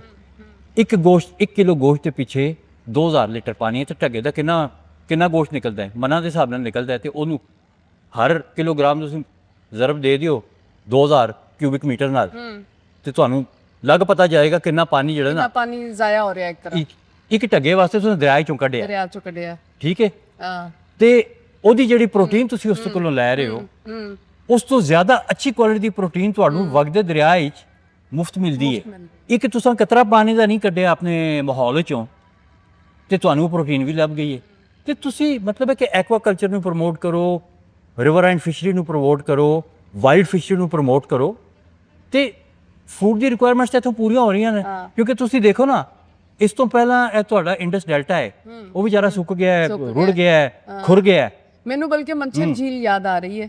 ਮੰਚਰ ਝੀਲ ਦੇ ਇਰਦ ਗਿਰਦ ਮਲਾਹਾਂ ਦਾ ਇੱਕ ਪੂਰਾ ਕਲਚਰ ਸੀ ਨਾ, ਉਸ ਜਗ੍ਹਾ ਦਾ ਇੱਕ ਪੂਰਾ ਇਕੋਸਿਸਟਮ ਸੀ। ਕਿਵੇਂ ਅਸੀਂ ਤਬਾਹ ਕੀਤਾ ਉਹਨੂੰ? ਹਾਂ, ਤੇ ਉਹ ਇਕੋਸਿਸਟਮ ਬਹੁਤ ਛੋਟਾ ਹੈ ਕੰਪੇਅਰ ਕਿ ਤੁਸੀਂ ਡੈਲਟਾ ਹੀ ਜਾਓ, ਤੁਸੀਂ ਬਦੀਨ ਜਾਓ, ਠੱਟਾ ਜਾਓ, ਸਜਾਵਲ ਜਾਓ, ਉਸ ਤੋਂ ਥੱਲੇ ਜਿਹੜੇ ਉਹਨਾਂ ਦੇ ਛੋਟੇ ਟਾਊਨਸ ਨੇ, ਤੁਸੀਂ ਸ਼ਾਹ ਬੰਦਰ, ਕੇਟੀ ਬੰਦਰ, ਖਾਰੋ ਤੇ ਇਹ ਟਾਊਨਸ ਵਿੱਚ ਜਾਓ, ਤੁਹਾਨੂੰ ਪਤਾ ਲੱਗਦਾ ਹੈ ਕਿ ਉਹ ਕਿੰਨੇ ਵੱਡੇ ਵੱਡੇ ਸ਼ਹਿਰ ਸਨ। ਠੀਕ ਹੈ। ਤੇ ਉੱਥੇ ਜਿਤਨੀ ਫੂਡ ਪ੍ਰੋਡਿਊਸ ਹੁੰਦੀ ਸੀ ਉਹ ਪੂਰੀ ਦੁਨੀਆ 'ਚ ਐਕਸਪੋਰਟ ਹੁੰਦੀ ਸੀ। ਸਿਰਫ ਕੇਟੀ ਬੰਦਰ ਦੇ ਉੱਤੇ ਨਾ ਕੋਈ 600-700 ਇੰਟਰਨੈਸ਼ਨਲ ਜਹਾਜ਼ ਰਜਿਸਟਰਡ ਹੁੰਦੇ ਸਨ। ਤੇ ਕੇਟੀ ਬੰਦਰ ਤੇ ਇਤਨਾ ਬਿਜ਼ਨਸ ਹੁੰਦਾ ਸੀ ਫਿਸ਼ਰੀਜ਼ ਦਾ ਕਿ ਕੇਟੀ ਬੰਦਰ ਨੇ ਕਿਸੇ ਜ਼ਮਾਨੇ ਨੇ ਕਰਾਚੀ ਦੀ ਮਿਊਨਿਸਪੈਲਿਟੀ ਨੂੰ ਕਰਜ਼ਾ ਦਿੱਤਾ ਸੀ। ਵਾਹ। ਤੇ ਉਹ ਕਰਜ਼ਾ ਅਜੇ ਤੱਕ ਕਰਾਚੀ ਨੇ ਵਾਪਸ ਨਹੀਂ ਕੀਤਾ। ਤੇ ਉਹ ਜਿਹੜਾ ਕੇਟੀ ਬੰਦਰ ਸੀ ਉਹ ਹੁਣ ਰੁੜ ਗਿਆ ਹੋਇਆ, ਉਹਨੂੰ ਸਮੁੰਦਰ ਖਾ ਗਿਆ। ਉੱਥੇ ਜੋ ਕੁਝ ਹੁੰਦਾ ਸੀ ਉਹ ਉੱਥੇ ਨਹੀਂ ਹੋ ਰਿਹਾ, ਤੇ ਉਹ ਕਿਤੇ ਹੋਰ ਹੋ ਰਿਹਾ। ਤੁਸੀਂ ਦੇਖੋ, ਚੌਲ ਲੱਗਦਾ ਸੀ ਇੰਡਸ ਡੈਲਟਾ ਵਿੱਚ, ਅੱਜ ਨਹੀਂ ਲੱਗ ਸਕਦਾ। ਨਹੀਂ ਲੱਗਦਾ। ਹੁਣ ਚੌਲ ਲੱਗਦਾ ਕਾਲਾ ਸ਼ਾਹ ਕਾਕੂ ਵਿੱਚ, ਇਹ ਸਾਡੇ ਗਵਾਂਢ ਵਿੱਚ। ਆਹੋ। ਠੀਕ ਹੈ। ਇੱਥੇ ਚੌਲ ਨਹੀਂ ਲੱਗਦਾ ਸੀ, ਇੱਥੇ ਹੁਣ ਲੱਗ ਰਿਹਾ। ਤੁਸੀਂ ਕੀ ਕੀਤਾ? ਉਹ ਇਹਨੂੰ ਅੰਗਰੇਜ਼ੀ 'ਚ ਕਹਿੰਦੇ ਨੇ ਰੋਬਿੰਗ ਪੀਟਰ ਟੂ ਪੇ ਪਾਲ। ਅੱਛਾ। ਕਿ ਪੀਟਰ ਨੂੰ ਡਾਕਾ, ਪੀਟਰ ਦਾ ਡਾਕਾ ਜਿਹੜਾ ਨਾ ਉਹ ਪਾਲ ਦੀ ਪੇਮੈਂਟ ਹੋ ਗਈ ਹੈ। ਤੇ ਅਸਾਂ ਵੀ ਰੋਬ ਕੀਤੇ ਵਿਚਾਰੇ ਪੀਟਰਾਂ ਨੂੰ। ਉਹ ਪੀਟਰ ਬੈਠੇ ਹੋਏ ਸਾਡੇ ਡੈਲਟੇ 'ਚ, ਤੇ ਪਾਲ ਜਿਹੜੇ ਨੇ ਇਹੋ ਹੀ ਤੇ ਅਸੀਂ ਕਰ ਰਹੇ ਆ ਨਾ, ਦਰਿਆ ਵੀਰਾਨ ਕੀਤੇ ਔਰ ਚੋਲਿਸਤਾਨ ਨੂੰ ਹਰਾ ਕਰ ਰਹੇ ਨੇ, ਹਰਾ ਕਰਨ ਦੇ ਚੱਕਰ ਵਿੱਚ। ਅੱਛਾ ਖੈਰ, ਇਹਦੇ ਤੇ ਆਉਂਦੇ ਆ ਚੋਲਿਸਤਾਨ ਦੇ ਬਾਅਦ ਵਿੱਚ। ਮੈਨੂੰ ਇਹ ਦੱਸੋ, ਹੁਣ ਗੱਲ ਸ਼ੁਰੂ ਹੋਈ ਹੈ, ਸਮੁੰਦਰ ਜ਼ਮੀਨ ਕਿਉਂ ਖਾ ਰਿਹਾ? ਅਸਲ ਸਮੁੰਦਰ ਨਹੀਂ ਖਾ ਰਿਹਾ, ਸਮੁੰਦਰ ਤਾਂ ਆਪਣਾ ਕੰਮ ਕਰ ਰਿਹਾ। ਸਮੁੰਦਰ ਦੀਆਂ ਲਹਿਰਾਂ ਆਉਂਦੀਆਂ ਨੇ। ਹੁਣ ਇਹ ਦੇਖੋ ਨਾ, ਇਹ ਦਰਿਆ ਵਗ ਰਿਹਾ ਨਾ, ਇਹ ਥੋੜੀ ਜਿਹੀ ਲੈ ਰਹੇ, ਇਹ ਬਹੁਤ ਛੋਟੀਆਂ ਨੇ। ਸਮੁੰਦਰ ਦੀਆਂ ਵੇਵ ਬੜੀ ਵੱਡੀਆਂ ਹੁੰਦੀਆਂ ਨੇ। ਉਹ ਦਰਿਆ ਉੱਤੇ ਆਉਂਦਾ ਹੈ, ਸਮੁੰਦਰ ਦੀ ਵੇਵ ਉੱਤੇ ਆਉਂਦੀ ਹੈ, ਅੱਗੇ ਇਹ ਰੇਤ ਪਈ ਹੋਈ ਹੈ, ਵਾਪਸ ਜਾਂਦਾ ਤੇ ਥੋੜੀ ਜਿਹੀ ਰੇਤ ਖੋਰ ਕੇ ਨਾਲ ਲੈ ਜਾਂਦਾ, ਤੇ ਉਹ ਰੇਤ ਖੁਰ ਜੀ ਜਾਏਗੀ। ਅੱਛਾ, ਦਰਿਆ ਕੀ ਕਰਦਾ ਹੈ? ਦਰਿਆ ਲਾ ਕੇ ਉੱਤੇ, ਦਰਿਆ 'ਚ ਮਿੱਟੀ ਹੈ, ਰੇਤ ਹੈ, ਉਹ ਉੱਤੇ ਲਾ ਕੇ ਹੋਰ ਰੇਤ ਪਾ ਦਿੰਦਾ। ਸਮੁੰਦਰ ਫਿਰ ਉਹਨੂੰ ਖੋਰ ਕੇ ਲੈ ਜਾਂਦਾ, ਫਿਰ ਉਤੋਂ ਹੋਰ ਰੇਤ ਆ ਜਾਂਦੀ ਹੈ। ਤੇ ਉਹ ਇੱਕ ਈਕੋਸਿਸਟਮ ਵਿੱਚ ਬੈਲੈਂਸ ਆਇਆ ਹੋਇਆ। ਤੇ ਇਹ ਜਿਹੜੇ ਦੁਨੀਆ ਦੇ ਜਿਹੜੇ ਦਰਿਆ ਨੇ, ਇਹਨਾਂ ਦੇ ਜਿਹੜੇ ਡੈਲਟਾਜ਼ ਨੇ, ਡੈਲਟਾਸ ਕੀ ਨੇ ਕਿ ਜਾਂ ਤੇ ਡੈਲਟਾ ਐਡਵਾਂਸ ਕਰ ਰਿਹਾ, ਜੇ ਬਹੁਤੀ ਰੇਤ ਆ ਰਹੀ ਹੈ ਤੇ ਘੱਟ ਖੁਰ ਰਹੀ ਹੈ ਤੇ ਡੈਲਟਾ ਤੁਹਾਡਾ ਐਡਵਾਂਸ ਕਰ ਰਿਹਾ, ਅਗਾਂਹ ਵੱਧ ਰਿਹਾ। ਅਗਾਂਹ ਵੱਧ ਰਿਹਾ। ਤੇ ਜੇ ਪਿੱਛੋਂ ਰੇਤ ਘੱਟ ਆ ਰਹੀ ਹੈ ਤੇ ਉਹ ਸਮੁੰਦਰ ਦੀ ਲਹਿਰਾਂ ਜ਼ਿਆਦਾ ਆ ਰਹੀਆਂ ਨੇ ਤੇ ਉਹ ਡੈਲਟਾ ਖੁਰਨਾ ਸ਼ੁਰੂ ਹੋ ਜਾਏਗਾ। ਤੇ ਸਾਡਾ ਜਿਹੜਾ ਡੈਲਟਾ ਸੀ ਉਹ 1800 1900 ਤੱਕ ਮਤਲਬ ਹੈ ਕਿ ਇਹ ਡੈਲਟਾ ਤੁਹਾਡਾ ਵੱਧ ਰਿਹਾ ਸੀ, ਅਗਾਂਹ ਵੱਧ ਰਿਹਾ ਸੀ। ਇਤਨੀ ਰੇਤ ਸੱਟਦਾ ਸੀ ਦਰਿਆਏ ਸਿੰਧ ਉਹਦੇ ਉੱਤੇ ਕਿ ਉਹ ਹਰ ਸਾਲ ਵੱਧ ਜਾਂਦਾ ਸੀ ਤੇ ਲੋਕੀ ਫਿਰ ਜਿਸ ਵੇਲੇ ਬਰਸਾਤ ਦਾ ਟਾਈਮ ਖਤਮ ਹੁੰਦਾ ਸੀ ਉਹ ਫਿਰ ਜਾਂਦੇ ਸਨ, ਜਿਹੜਾ ਅਗਾਂਹ ਵਧਿਆ ਹੁੰਦਾ ਸੀ ਉਹਨੂੰ ਉਹ ਜਾ ਕੇ ਆਬਾਦ ਕਰਦੇ ਸਨ। ਫਿਰ ਜਿਸ ਵੇਲੇ ਉੱਤੋਂ ਰੇਤ ਮਿੱਟੀ ਆਣੀ ਬੰਦ ਹੋ ਗਈ ਤੇ ਸਮੁੰਦਰ ਤੇ ਤਾਂ ਉਹ ਆ ਰਹੇ ਸੀ, ਉਹਨੇ ਉਹਨੂੰ ਖੋਰਨਾ ਸ਼ੁਰੂ ਕਰ ਦਿੱਤਾ। ਖੋਰਦੇ ਖੋਰਦੇ ਖੋਰਦੇ ਹੁਣ ਕੋਈ 90% ਤੋਂ ਜ਼ਿਆਦਾ ਖੋਰ ਚੁੱਕੇ ਆ। ਇਹ ਤੁਹਾਡੀ ਜਾਮਸ਼ੋਰੀ ਯੂਨੀਵਰਸਿਟੀ ਦੀ ਰਿਪੋਰਟ ਹੈ, ਉਹਨਾਂ ਨੇ ਆਖਿਆ 92%, 92% ਉਹਨੇ ਖੋਰ ਦਿੱਤਾ ਹੈ ਤੇ ਸਿਰਫ 8% ਰਹਿ ਗਿਆ। ਤੇ ਉਹਦੇ ਨਾਲ ਫਿਰ ਅੱਛਾ ਇਹਦੇ ਨਾਲ ਸਿਰਫ ਇਹ ਮਸਲਾ ਨਹੀਂ ਹੈ ਕਿ ਉਹ ਖੁਰ ਗਿਆ ਤੇ ਜ਼ਮੀਨ, ਉਹ ਰੀਅਲ ਸਟੇਟ ਵਾਲਾ ਕਨਸੈਪਟ ਨਹੀਂ ਹੈ ਕਿ ਜ਼ਮੀਨ ਰੁੜ ਗਈ। ਜ਼ਮੀਨ ਰੁੜ ਗਈ, ਐਸੇ ਜ਼ਮੀਨ ਨਹੀਂ ਰੁੜੀ, ਇਹਦੇ ਨਾਲ ਪੂਰਾ ਈਕੋਸਿਸਟਮ ਰੁੜ ਗਿਆ, ਇਹਦੇ ਨਾਲ ਪੂਰਾ ਕਲਚਰ ਰੁੜ ਗਿਆ, ਇਹਦੇ ਨਾਲ ਲੋਕਲ ਇਕਨੋਮੀ ਰੁੜ ਗਈ। ਔਰ ਉਹ ਹੋ ਗਿਆ, ਉਹ ਹੋ ਗਿਆ, ਹੋ ਗਿਆ, ਬਿਲਕੁਲ ਹੋ ਗਿਆ। ਐਗਰੀਕਲਚਰ ਹੈ ਸਾਡਾ, ਉਹਦੇ ਵਿੱਚ ਪਾਣੀ ਕਿੰਨਾ ਵੇਸਟ ਹੁੰਦਾ ਹੈ? ਸਾਰਾ ਹੀ ਤਕਰੀਬਨ ਵੇਸਟ ਹੁੰਦਾ ਕਿਉਂਕਿ ਲੋੜ ਤਾਂ ਬੜੇ ਘੱਟ ਪਾਣੀ ਦੀ ਹੈ। ਦੇਖੋ ਨਾ, ਹੁਣ ਦੁਨੀਆ ਬਹੁਤ ਘੱਟ ਪਾਣੀ ਨਾਲ ਬਹੁਤ ਜ਼ਿਆਦਾ ਐਗਰੀਕਲਚਰ ਕਰ ਰਹੀ ਹੈ। ਦੇਖੋ ਵਰਟੀਕਲ ਫਾਰਮਿੰਗ ਆ ਗਈ ਹੈ, ਗ੍ਰੀਨ ਹਾਊਸ ਫਾਰਮਿੰਗ ਆ ਗਈ ਹੈ, ਹਾਈਡਰੋਪੋਨਿਕਸ ਆ ਗਏ ਨੇ। ਮਤਲਬ ਹੈ ਕਿ ਐਸੇ ਇਤਨੇ ਸਾਰੇ ਗਲਾਸ ਚ ਪਾਣੀ ਵਿੱਚ ਉਹ ਪੂਰੇ ਸੀਜ਼ਨ ਵਿੱਚ ਉਹ ਟਮਾਟਰ ਦਾ ਪੌਦਾ ਉਹਨਾਂ ਦਾ ਬਣਾ ਕੇ ਫਰੂਟ ਵੀ ਦੇ ਦਿੰਦਾ, ਸਾਰਾ ਕੁਝ ਕਰ ਦਿੰਦਾ। ਹਾਲੈਂਡ ਦਾ ਟੋਟਲ ਜਿਹੜਾ ਹੈ ਨਾ ਏਰੀਆ ਸਭ ਕੁਝ ਮਿਲਾ ਕੇ ਉਹ ਤੁਹਾਡੇ ਥਰ ਡਿਸਟ੍ਰਿਕਟ ਜਿੰਨਾ ਹੈ, ਸਿੰਧ ਦਾ ਜਿਹੜਾ ਥਰ ਡਿਸਟ੍ਰਿਕਟ ਹੈ ਨਾ ਉਸ ਦੇ ਲਗਭਗ ਉਹਦੇ ਜਿੰਨਾ ਹੈ। ਤੇ ਉਹਨਾਂ ਦੀ ਜਿਹੜੀ ਐਗਰੀਕਲਚਰ ਐਕਸਪੋਰਟ ਹੈ ਉਹ ਪਾਕਿਸਤਾਨ ਤੋਂ ਜ਼ਿਆਦਾ। ਪਾਕਿਸਤਾਨ ਤੋਂ ਜ਼ਿਆਦਾ। ਅੱਛਾ, ਕੋਈ ਐਸਾ ਜਿਹੜਾ ਤੁਹਾਡਾ ਤੇਰੀ ਸਲੋਗਨ ਹੈ ਲੈਟ ਦੀ ਰਿਵਰਸ ਫਲੋ, ਕੋਈ ਦੁਨੀਆ ਦਾ ਐਸਾ ਮੁਲਕ ਹੈਗਾ ਜਿਹੜਾ ਇਹਦੇ ਤੇ ਅਮਲ ਕਰ ਵੀ ਰਿਹਾ ਔਰ ਉਹ one of the best in agriculture ਹੈ? ਯੂਰਪ ਹੈ ਨਾ, ਯੂਰਪ ਹੁਣ ਬਣ ਗਿਆ ਯੂਰਪੀਅਨ ਯੂਨੀਅਨ। ਜਿਵੇਂ ਉਹ ਅਮਰੀਕਾ ਜਿਹੜੇ ਨਾ ਜਿਹਨੂੰ ਅਸੀਂ USA ਕਹਿੰਦੇ, ਜਿਹਦਾ ਅੱਜ ਕੱਲ੍ਹ ਉਹ ਟਰੰਪ ਬਾਦਸ਼ਾਹ ਬਣਿਆ ਹੋਇਆ, ਉਹ ਜਿਹੜੀ ਥਾਂ ਹੈ ਨਾ ਉਹ ਵੀ ਯੂਨੀਅਨ ਹੈ। ਯੂਨੀਅਨ ਹੈ। ਉਹਨਾਂ ਨੇ ਆਪਣੇ ਜਿੰਨੇ ਵੀ ਦਰਿਆ ਨੇ ਨਾ ਉਹਨਾਂ ਦੇ ਉੱਤੇ ਉਹਨਾਂ ਨੇ ਹੁਣ ਬੜੇ ਜ਼ਬਰਦਸਤ ਉਹਨਾਂ ਦੇ ਇਨੀਸ਼ੀਏਟਿਵਸ ਨੇ। ਰੀਵਾਈਲਡਿੰਗ ਯੂਰਪ। ਅੱਛਾ, ਮਤਲਬ ਹੈ ਕਿ ਵਾਈਲਡ ਦਾ ਮਤਲਬ ਹੈ ਜੰਗਲੀ, ਰੀਵਾਈਲਡ ਦਾ ਮਤਲਬ ਹੈ ਕਿ ਮੁੜ ਫੇਰ ਜੰਗਲੀ ਹੋ ਜਾਓ। ਠੀਕ ਹੈ ਨਾ? ਠੀਕ ਹੈ, ਠੀਕ ਹੈ। ਉਹ ਕਹਿੰਦੇ ਨੇ ਰੀਵਾਈਲਡਿੰਗ ਦਾ ਰਿਵਰਸ। ਮਤਲਬ ਹੈ ਕਿ ਉਹਦਾ ਮਤਲਬ ਕੀ ਹੈ ਕਿ ਉਹਦੇ ਨਾਲ ਫੋਰੈਸਟ, ਉਹਦਾ ਈਕੋਸਿਸਟਮ, ਉਹਦੇ ਬਰਡਸ ਐਂਡ ਬੀਜ਼, ਡਕਸ ਐਂਡ ਗੀਜ਼, ਉਹ ਸਭ ਨੂੰ ਤੁਸੀਂ ਜਿਹੜੇ ਨਾ ਉਹ ਵਾਪਸ ਲੈ ਕੇ ਆਓ ਤੇ ਦਰਿਆ ਨੂੰ ਵਗਦਾ ਕਰੋ। DRE ਡੈਮ ਰਿਮੂਵਲ ਯੂਰਪ, ਇਹ ਇੱਕ ਆਰਗੇਨਾਈਜੇਸ਼ਨ ਹੈ ਜਿਹੜੇ ਦਰਿਆ ਦੇ ਉੱਤੇ ਪਿਛਲੇ 100-150 ਸਾਲ ਇਹ ਡੱਕੇ ਲੱਗੇ ਨੇ ਨਾ, ਉਹਨਾਂ ਡੱਕਿਆਂ ਨੂੰ ਹਟਾ ਰਹੇ ਨੇ ਤੇ ਉਹ ਇੱਕ ਇੱਕ ਕਰਕੇ ਹਟਾਈ ਜਾ ਰਹੇ ਨੇ। ਤੇ ਇਸ ਵੇਲੇ ਤਕਰੀਬਨ ਉਹਨਾਂ ਦੀ ਜਿਹੜੀ ਸਪੀਡ ਹੈ ਨਾ, ਹਰ 2 ਹਫ਼ਤੇ ਵਿੱਚ ਉਹ ਇੱਕ ਵੱਡਾ ਡੱਕਾ ਢਾ ਦਿੰਦੇ ਨੇ। ਅੱਛਾ, ਹਰ 2 ਹਫ਼ਤੇ 'ਚ ਇੱਕ ਢਾ ਰਹੇ ਨੇ। ਤੇ ਉਹਨਾਂ ਦਾ ਹੈ ਕਿ ਹੁਣ ਅਸਾਂ ਇੱਕ ਇੱਕ ਕਰਕੇ ਸਾਰੇ ਮੁਕਾ ਦੇਣੇ ਨੇ ਤੇ ਇੱਕ ਵੀ ਡੱਕਾ ਨਹੀਂ ਸਾਡੇ ਦਰਿਆ ਵਗਣਗੇ। ਤੇ ਨਾਲੇ ਤੁਸੀਂ ਦੇਖੋ ਨਾ ਉਹ ਭੁੱਖੇ ਮਾਰੇ ਰਹੇ ਨੇ, ਉਹ ਤੇ ਬਲਕਿ ਦੁਨੀਆ ਨੂੰ ਖਵਾ ਰਹੇ ਨੇ। ਅਸੀਂ ਉੱਥੇ ਜਾਂਦੇ ਨੇ ਕਸ਼ਕੋਲ ਲੈ ਕੇ, ਠੀਕ ਹੈ, ਤੇ ਉਹਨਾਂ ਦੀ ਡੇਅਰੀ ਪ੍ਰੋਡਕਟਸ ਤੁਸੀਂ ਦੇਖ ਲਓ, ਬੈਲਜੀਅਮ ਨੂੰ ਦੇਖ ਲਓ, ਹਾਲੈਂਡ ਨੂੰ ਦੇਖ ਲਓ, ਫਰਾਂਸ ਨੂੰ ਦੇਖ ਲਓ, ਇਹਨਾਂ ਦੀ ਡੇਅਰੀ ਪ੍ਰੋਡਕਟਸ ਦੇਖ ਲਓ। ਗੁਜਰ ਤੇ ਬਹੁਤ ਪਿੱਛੇ ਰਹਿ ਜਾਂਦੇ ਨੇ ਉਹਨਾਂ ਤੋਂ। ਗੁਜਰ ਪਿੱਛੇ ਰਹਿ ਗਏ ਸਾਰੇ। ਅੱਛਾ, ਤੁਸੀਂ ਅਜੇ ਯੂਰਪ ਦੀ ਜਿਹੜੀਆਂ ਗੱਲਾਂ ਕਰ ਰਹੇ ਹੋ ਤਾਂ ਮੈਨੂੰ ਤੁਹਾਡਾ ਪ੍ਰੋਜੈਕਟ ਇੱਕ ਯਾਦ ਆ ਰਿਹਾ ਜਿਹੜਾ ਤੁਸੀਂ ਗਵਰਨਮੈਂਟ ਨੂੰ ਪਿਚ ਕੀਤਾ ਸੀ। ਮਰੀ ਦਾ ਕੀ ਤੁਸੀਂ ਆਖਿਆ ਸੀ, ਉਹ ਮੈਨੂੰ ਜ਼ਰਾ ਸਮਝਾਇਓ ਜੇ। ਉਹ ਕਾਫੀ ਸਾਲ ਪਹਿਲੇ ਦੀ ਗੱਲ ਹੈ। ਉਹ ਇੱਥੇ ਕੋਈ ਲਾਹੌਰ 'ਚ ਬੰਦਾ ਬੈਠਾ ਹੋਇਆ ਸੀ, ਉਹਨੂੰ ਖਿਆਲ ਆਇਆ ਕਿ ਯਾਰ ਮਰੀ ਕੋ ਪਲਾਜ਼ੇ ਪਲੂਜ਼ੇ ਹੋਣੇ ਚਾਹੀਦੇ ਜਿਸ ਤਰ੍ਹਾਂ ਦੇ ਲਾਹੌਰ 'ਚ ਨੇ। ਉਹਨੇ ਜਨਾਬ ਆਖਿਆ ਨੈਸਪਾਕ ਸ਼ਸਪਾਕ ਤੇ 4-5 ਇਸ ਤਰ੍ਹਾਂ ਦੇ ਹੋ ਸਾਰੇ ਇਦਾਰੇ, ਉਹਨਾਂ ਨੇ ਆਖਿਆ ਕਿ ਜਨਾਬ ਤੁਸੀਂ ਮੈਨੂੰ ਜਨਾਬ ਆਈਡੀਆ ਦਿਓ ਕਿ ਇਹ ਮਰੀ ਨੂੰ ਮਜ਼ੀਦ ਡਿਵੈਲਪ ਕਿਵੇਂ ਕੀਤਾ ਜਾ ਸਕਦਾ। ਤੇ ਇਹਦੇ ਵਿੱਚ ਮਤਲਬ ਹੈ ਕਿ ਅਸੀਂ ਮਲਟੀ ਸਟੋਰੀ ਕਾਰ ਪਾਰਕ ਬਣਾ ਦਿਆਂਗੇ ਤੇ ਰਸ਼ ਕੰਮ ਹੋ ਜਾਏਗਾ ਤੇ ਵੱਡੇ ਵੱਡੇ ਪਲਾਜ਼ੇ ਖਲਵਾ ਦਿਆਂਗੇ। ਤੇ ਇਹ ਜ਼ਰਾ ਪਹਾੜਾਂ ਸ਼ਾੜਾਂ ਨੂੰ ਜਾ ਕੇ ਦੇਖੋ ਕਿ ਹਾਊ ਟੂ ਫਰਦਰ ਡਿਵੈਲਪ ਮਰੀ। ਉਹ ਕਿਰੇ ਘੁੰਮ ਫਿਰ ਕੇ ਕੋਈ ਕੰਸਲਟੈਂਟ ਉਸੇ ਕੰਮ ਕਰ ਰਹੇ ਸੀ, ਉਹਨੇ ਮੇਰੇ ਕੋਲ ਪੁੱਛਿਆ ਯਾਰ ਇਹ ਮਸਲਾ ਕਰਨਾ ਹੈ ਤੇ ਇਹਦੇ 'ਚ ਕੋਈ ਥੋੜ੍ਹੀ ਅਸਾਂ ਸਟੱਡੀ ਕਰਨੀ ਹੈ ਤੇ ਤੂੰ ਸਾਡੇ ਨਾਲ ਰਲ ਜਾ। ਮੈਂ ਕਿਹਾ ਜੀ ਰਲ ਜਾਂਦੇ ਹਾਂ। ਤੇ ਉਸ ਦੇ ਬਾਅਦ ਉਹ ਰਿਪੋਰਟ ਉਹਨੇ ਲਿਖ ਦੇਣੀ ਸੀ। ਤੇ ਉਹ ਜਿਸ ਵੇਲੇ ਮੈਂ ਰਿਪੋਰਟ ਪ੍ਰੈਜ਼ੈਂਟ ਕੀਤੀ ਉੱਥੇ ਤੇ ਮੈਂ ਆਖਿਆ ਕਿ ਯਾਰ ਦੀ ਓਨਲੀ ਵੇ ਟੂ ਰੀਡਿਵੈਲਪ ਮਰੀ ਫਰਦਰ ਡਿਵੈਲਪ ਮਰੀ ਇਜ਼ ਟੂ ਡੀ ਡਿਵੈਲਪ ਮਰੀ। ਡਿਵੈਲਪਮੈਂਟ ਮਰੇ ਕਿ ਜੋ ਕੁਝ ਉੱਥੇ ਬਣਿਆ ਨਾ ਹੁਣ ਉਹਨੂੰ ਢਾਣਾ ਸ਼ੁਰੂ ਕਰੋ। ਬਿਲਕੁਲ ਸਹੀ। ਲੋਕੀ ਕਹਿਣਗੇ ਇਹ ਕਹਿੰਦਾ ਦਰਿਆਵਾਂ ਦੇ ਵੀ ਢੱਕੇ ਢਾ ਦਿਓ ਤੇ ਮਰੀ ਦੇ ਵੀ ਹਰ ਚੀਜ਼ ਢਾ ਦਿਓ। ਮੈਂ ਕਿਹਾ ਯਾਰ ਢਾ ਦਿਓ। ਔਰ ਉਹਦਾ ਕੀ ਤੁਸੀਂ ਪਲਾਨ ਦੇਖੋ ਕੀਤਾ ਸੀ? ਲੋਕੀ ਜਿਹੜਾ ਲਾਹੌਰ 'ਚ ਚੀੜ ਦੇ ਦਰਖਤ ਨਹੀਂ ਨੇ, ਹਾਂ ਲਾਹੌਰ 'ਚ ਬਰਫ਼ ਨਹੀਂ ਪੈਂਦੀ, ਲਾਹੌਰ 'ਚ ਬੱਦਲ ਆ ਕੇ ਨਹੀਂ ਵਗਦਾ, ਇੱਥੇ ਤੇ ਉਹ ਫੌਗ ਵਗਦੀ ਹੈ ਨਾ, ਠੀਕ ਹੈ। ਉੱਥੇ ਬੱਦਲ ਆਉਂਦਾ ਤੇ ਪਹਾੜਾਂ ਦੇ ਵਿੱਚ ਆ ਕੇ ਇਸ ਤਰ੍ਹਾਂ ਫਿੱਟ ਹੁੰਦਾ ਹੈ ਤੇ ਮਤਲਬ ਮੈਂ ਕਿਹਾ ਉਹ ਚੀਜ਼ਾਂ ਦੇਖਣ ਵਾਸਤੇ ਉੱਥੇ ਟੂਰਿਸਟ ਆਉਂਦਾ ਤੇ ਤੁਸੀਂ ਉਹ ਸਾਰੀਆਂ ਚੀਜ਼ਾਂ ਢਾਹ ਕੇ ਤੇ ਉੱਥੇ ਪਲਾਜ਼ੇ ਖਿਲਾ ਰਹੇ ਹੋ। ਬਈ ਫਿਰ ਲਾਹੌਰ ਤੋਂ ਇੱਥੇ ਆਉਣ ਦੀ ਲੋੜ ਕੀ ਹੈ? ਤੁਸੀਂ ਇਹ ਜਿਹੜੀ ਓਵਰ ਕੰਸਟਰਕਸ਼ਨ ਹੋ ਗਈ ਹੈ ਨਾ ਹਰ ਥਾਂ ਤੇ, ਜਿੱਥੇ ਜਿਹਦੇ ਕੋਲ ਅੱਧਾ ਕਿੱਲਾ ਜ਼ਮੀਨ ਹੈ ਉਹਨੇ ਉੱਥੇ ਜਨਾਬ ਉਹ ਹੋਟਲ ਬਣਾ ਲਿਆ, ਬਿਲਡਿੰਗ ਬਣਾ ਲਈ ਹੈ। ਇਹਨਾਂ ਨੂੰ ਤੁਸੀਂ ਇੱਕ ਇੱਕ ਕਰਕੇ ਸਭ ਨੂੰ ਢਾਹ ਦਿਓ। ਪਹਾੜ ਨੂੰ ਰਿਸਟੋਰ ਕਰੋ, ਦਰਖਤਾਂ ਨੂੰ ਰਿਸਟੋਰ ਕਰੋ, ਉੱਥੇ ਜਿਹੜੀ ਤੁਹਾਡੀ ਅੰਡਰ ਸਟੋਰੀ ਵੈਜੀਟੇਸ਼ਨ ਹੈ ਉਹਨੂੰ ਤੁਸੀਂ ਰਿਸਟੋਰ ਕਰੋ। ਉਹਦੇ 'ਚ ਤੁਸੀਂ ਕੈਂਪਿੰਗ ਗਰਾਊਂਡਸ ਬਣਾਓ। ਸਹੀ। ਜਿਹੜੀ ਤੁਸੀਂ ਥੱਲੇ ਉਹ ਡਬਲ ਰੋਡ ਕੱਢੀ ਹੈ ਨਾ ਜਿਹਨੂੰ ਮਰੀ ਵਾਲੀ ਮੋਟਰਵੇ ਕਹਿੰਦੇ ਨੇ, ਹਾਂ ਉਹਦਾ ਇੱਕ ਪਾਸਾ ਬੰਦ ਕਰ ਦਿਓ ਐਕਸਪ੍ਰੈਸਵੇ ਦਾ। ਹਾਂ ਤੁਸੀਂ ਯਾਦ ਕਰਾ ਦਿੱਤਾ ਤੁਹਾਨੂੰ ਐਕਸਪ੍ਰੈਸਵੇ। ਅੱਛਾ ਉਹਦਾ ਇੱਕ ਪਾਸਾ ਬੰਦ ਕਰ ਦਿਓ, ਇੱਕ ਪਾਸਾ ਚੱਲਦਾ ਰਹੇ। ਜਿਹੜਾ ਪਾਸਾ ਬੰਦ ਕੀਤਾ ਉੱਥੇ ਕਾਰ ਪਾਰਕ ਬਣਾ ਦਿਓ, ਬੜੀ ਥਾਂ ਲੱਭ ਜਾਂਦੀ ਤੁਹਾਨੂੰ ਕਾਰ ਪਾਰਕ ਬਣਾਉਣ ਦੀ। ਤੇ ਉੱਥੋਂ ਤੁਸੀਂ ਬਣਾਓ ਟ੍ਰੇਲਸ। ਸਹੀ ਹੈ। ਜਿਹਨੇ ਪਹਾੜ ਵੇਖਣੇ ਨੇ ਨਾ ਉਹ ਜ਼ਰਾ ਪਹਾੜ ਚੜ੍ਹ ਕੇ ਵੇਖੇ ਨਾ। ਚੜ੍ਹ ਕੇ ਵੇਖੇ। ਤੇ ਜਿਹੜਾ ਕੋਈ ਥੋੜਾ ਮਾੜਾ ਬੰਦਾ ਹੈ ਉਹਦਾ ਵੀ ਹੱਕ ਤੇ ਬਣਦਾ ਨਾ ਪਹਾੜ ਜਾ ਕੇ ਉੱਤੇ ਚੜ੍ਹ ਕੇ ਵੇਖੇ। ਤੇ ਉੱਥੇ ਉਹ ਖੋਤਿਆਂ ਵਾਲੇ ਖਚਰਾਂ ਵਾਲੇ ਲੋਕਾਂ ਨੂੰ ਤੁਸੀਂ ਰੋਜ਼ਗਾਰ ਦਿਓ, ਲੋਕਲਸ ਨੂੰ, ਵਿਚਾਰੇ ਲੋਕਲ, ਠੀਕ ਹੈ, ਜਾਂ ਜਿਹਨੂੰ ਅਸੀਂ ਕਹਿੰਦੇ ਨੇ ਕੱਢ ਦਿਓ ਉੱਥੋਂ। ਲੋਕਲਸ ਨੂੰ ਤੁਸੀਂ ਉੱਥੇ ਰੋਜ਼ਗਾਰ ਦਿਓ, ਆਪਣੇ ਖੋਤੇ ਟੱਟੂ ਘੋੜੇ ਲੈ ਕੇ ਆਣ ਤੇ ਲੋਕਾਂ ਨੂੰ ਉੱਥੇ ਸੈਰ ਕਰਾਉਣ, ਉੱਤੇ ਚੜ੍ਹਨ ਤੇ ਉੱਤੇ ਸਿਰਫ ਕੈਂਪਿੰਗ ਫੈਸਿਲਿਟੀਜ਼ ਹੋਣ।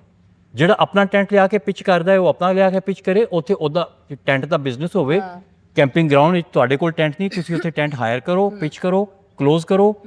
ਤੇ ਇੱਕ ਬੜਾ ਅੱਛਾ ਮੈਂ ਸਲੋਗਨ ਸਿੱਖਿਆ ਤੇ ਬੜਾ ਮੈਂ ਉਹਨੂੰ ਐਡਮਾਇਰ ਕਰਨਾ ਵਾਂ।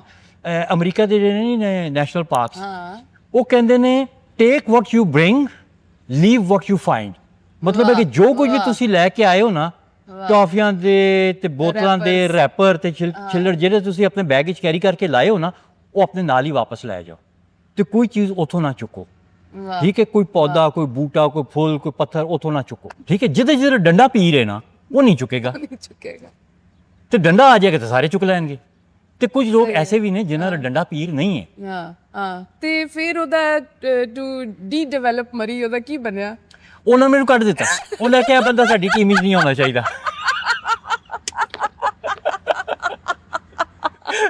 ਹੋਰ ਦਵਾ ਪੁੱਟੇ ਮਸ਼ਵਰੇ। ਮੈਂ ਕਿਹਾ ਇਹਨਾਂ ਨੂੰ ਕੱਢੋ। ਅੱਛਾ ਤੁਸੀਂ ਆਈਡੀਓਲੋਜਿਸਟ ਕਿਵੇਂ ਬਨੋ? ਯਾਰ ਇਹ ਕੋਈ ਰੱਬਾ ਹੀ ਹੋ ਗਿਆ। ਹਾਂ ਮੈਂ ਤਾਂ ਸਿਵਲ ਇੰਜੀਨੀਅਰ ਸੀਗਾ। ਹਾਂ ਤੇ ਮੈਨੂੰ ਤਾਂ ਬੜਾ ਸ਼ੌਕ ਸੀ ਡੈਮ ਨੂੰ ਬਣਾਉਣ ਦਾ। ਹਾਂ ਕਿ ਸਲਾਬ ਆ ਗਿਆ। ਅੱਛਾ ਇਹ ਕਦੋਂ ਦੀ ਗੱਲ ਹੈ? ਇਹ 1992 92। ਓਕੇ। ਔਰ ਤੁਸੀਂ ਕਿੱਥੇ ਸੋ? ਮੈਂ ਮੁਲਤਾਨ ਬੈਠਾ ਸਾਂ। ਅੱਛਾ।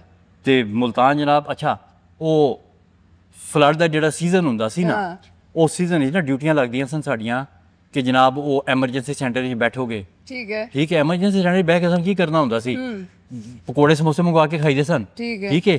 ਤੇ ਕੰਮ ਕੋਈ ਨਹੀਂ ਹੁੰਦਾ ਸੀ, ਟੋਟਲ ਏਸ਼ੀ ਟਾਈਮ। ਤੇ ਉਹ ਡੀਸੀ ਦੀ ਤਰਫੋਂ ਸਾਨੂੰ ਇੱਕ 4x4 ਜਿਹੜੀ ਨਹੀਂ ਹੁੰਦੀ ਸੁਜ਼ੂਕੀ ਜੀਪ, ਉਹ ਲੱਭ ਜਾਂਦੀ ਸੀ। ਕਦੇ ਫੈਮਿਲੀ ਪਲੈਨਿੰਗ ਡਿਪਾਰਟਮੈਂਟ ਦੀ ਆ ਜਾਂਦੀ ਸੀ, ਤੇ ਕਦੇ ਨੈਸ਼ਨਲ ਬੈਂਕ ਦੀ ਆ ਜਾਂਦੀ ਸੀ, ਤੇ ਕਦੇ ਕਿਸੇ ਡਿਪਾਰਟਮੈਂਟ ਦੀ। ਅੱਛਾ, ਉਸ ਗੱਡੀ ਦਾ ਪੈਟਰੋਲ ਕਾਰਡ ਹੁੰਦਾ ਸੀ, ਜਾਓ ਤੁਸੀਂ ਜਾ ਕੇ ਤੇ ਪੈਟਰੋਲ ਪਵਾ ਲਓ ਕਿਸੇ ਵੀ ਪੀਐਸਓ ਦੇ ਪੰਪ ਤੋਂ, ਠੀਕ ਹੈ, ਤੇ ਅਨਲਿਮਿਟਿਡ, ਸਹੀ ਹੈ, ਠੀਕ ਹੈ। ਤੇ ਗੱਡੀ ਤੇ ਉਹ ਹਰੀ ਪਲੇਟ ਲੱਗੀ ਹੁੰਦੀ ਸੀ, ਪੁਲਿਸ ਉਹਨੂੰ ਨਹੀਂ ਪੁੱਛਦੀ ਸੀ। ਤੇ ਕੈਂਟ ਚ ਆ ਜਾਓ ਤੇ ਕੈਂਟ ਵਾਲੇ ਵੀ ਉਹਨੂੰ ਨਹੀਂ ਪੁੱਛਦੇ ਸਨ, ਤੇ ਜਿੱਥੇ ਮਰਜ਼ੀ ਲੈ ਜਾਓ, ਜੋ ਮਰਜ਼ੀ ਕਰੋ। ਤੇ ਉਹ ਬੜੀ ਮਤਲਬ ਹੈ ਕਿ ਮਜ਼ੇਦਾਰ ਕੰਮ ਸੀ। ਤੇ ਸਭ ਤੋਂ ਵੱਧ ਕੇ ਸਾਨੂੰ 1600 ਰੁਪਏ ਅਲਾਉਂਸ ਮਿਲਦਾ ਸੀ ਫਾਲਤੂ। ਦਿੱਲੀ ਦਾ? ਡੇਲੀ ਦਾ ਨਹੀਂ, ਮਹੀਨੇ ਦਾ। ਉਹ ਬੜਾ ਅਲਾਉਂਸ ਬਣਦਾ ਸੀ। ਸਾਡੀ ਜਿਹੜੀ ਟੋਟਲ ਤਨਖਾਹ ਹੈ ਨਾ, ਉਹ ਤੇ 3000 ਨਹੀਂ ਟੱਪਦੀ ਸੀ, ਠੀਕ ਹੈ। ਕੋਈ 2500 ਪੌਣੇ 3000 ਹੁੰਦੀ ਸੀ, ਤੇ ਉਹਦੇ ਤੋਂ 1600 ਅਲਾਉਂਸ ਲੱਭ ਜੇ ਤੇ ਬੜਾ ਮਤਲਬ ਹੈ ਕਿ।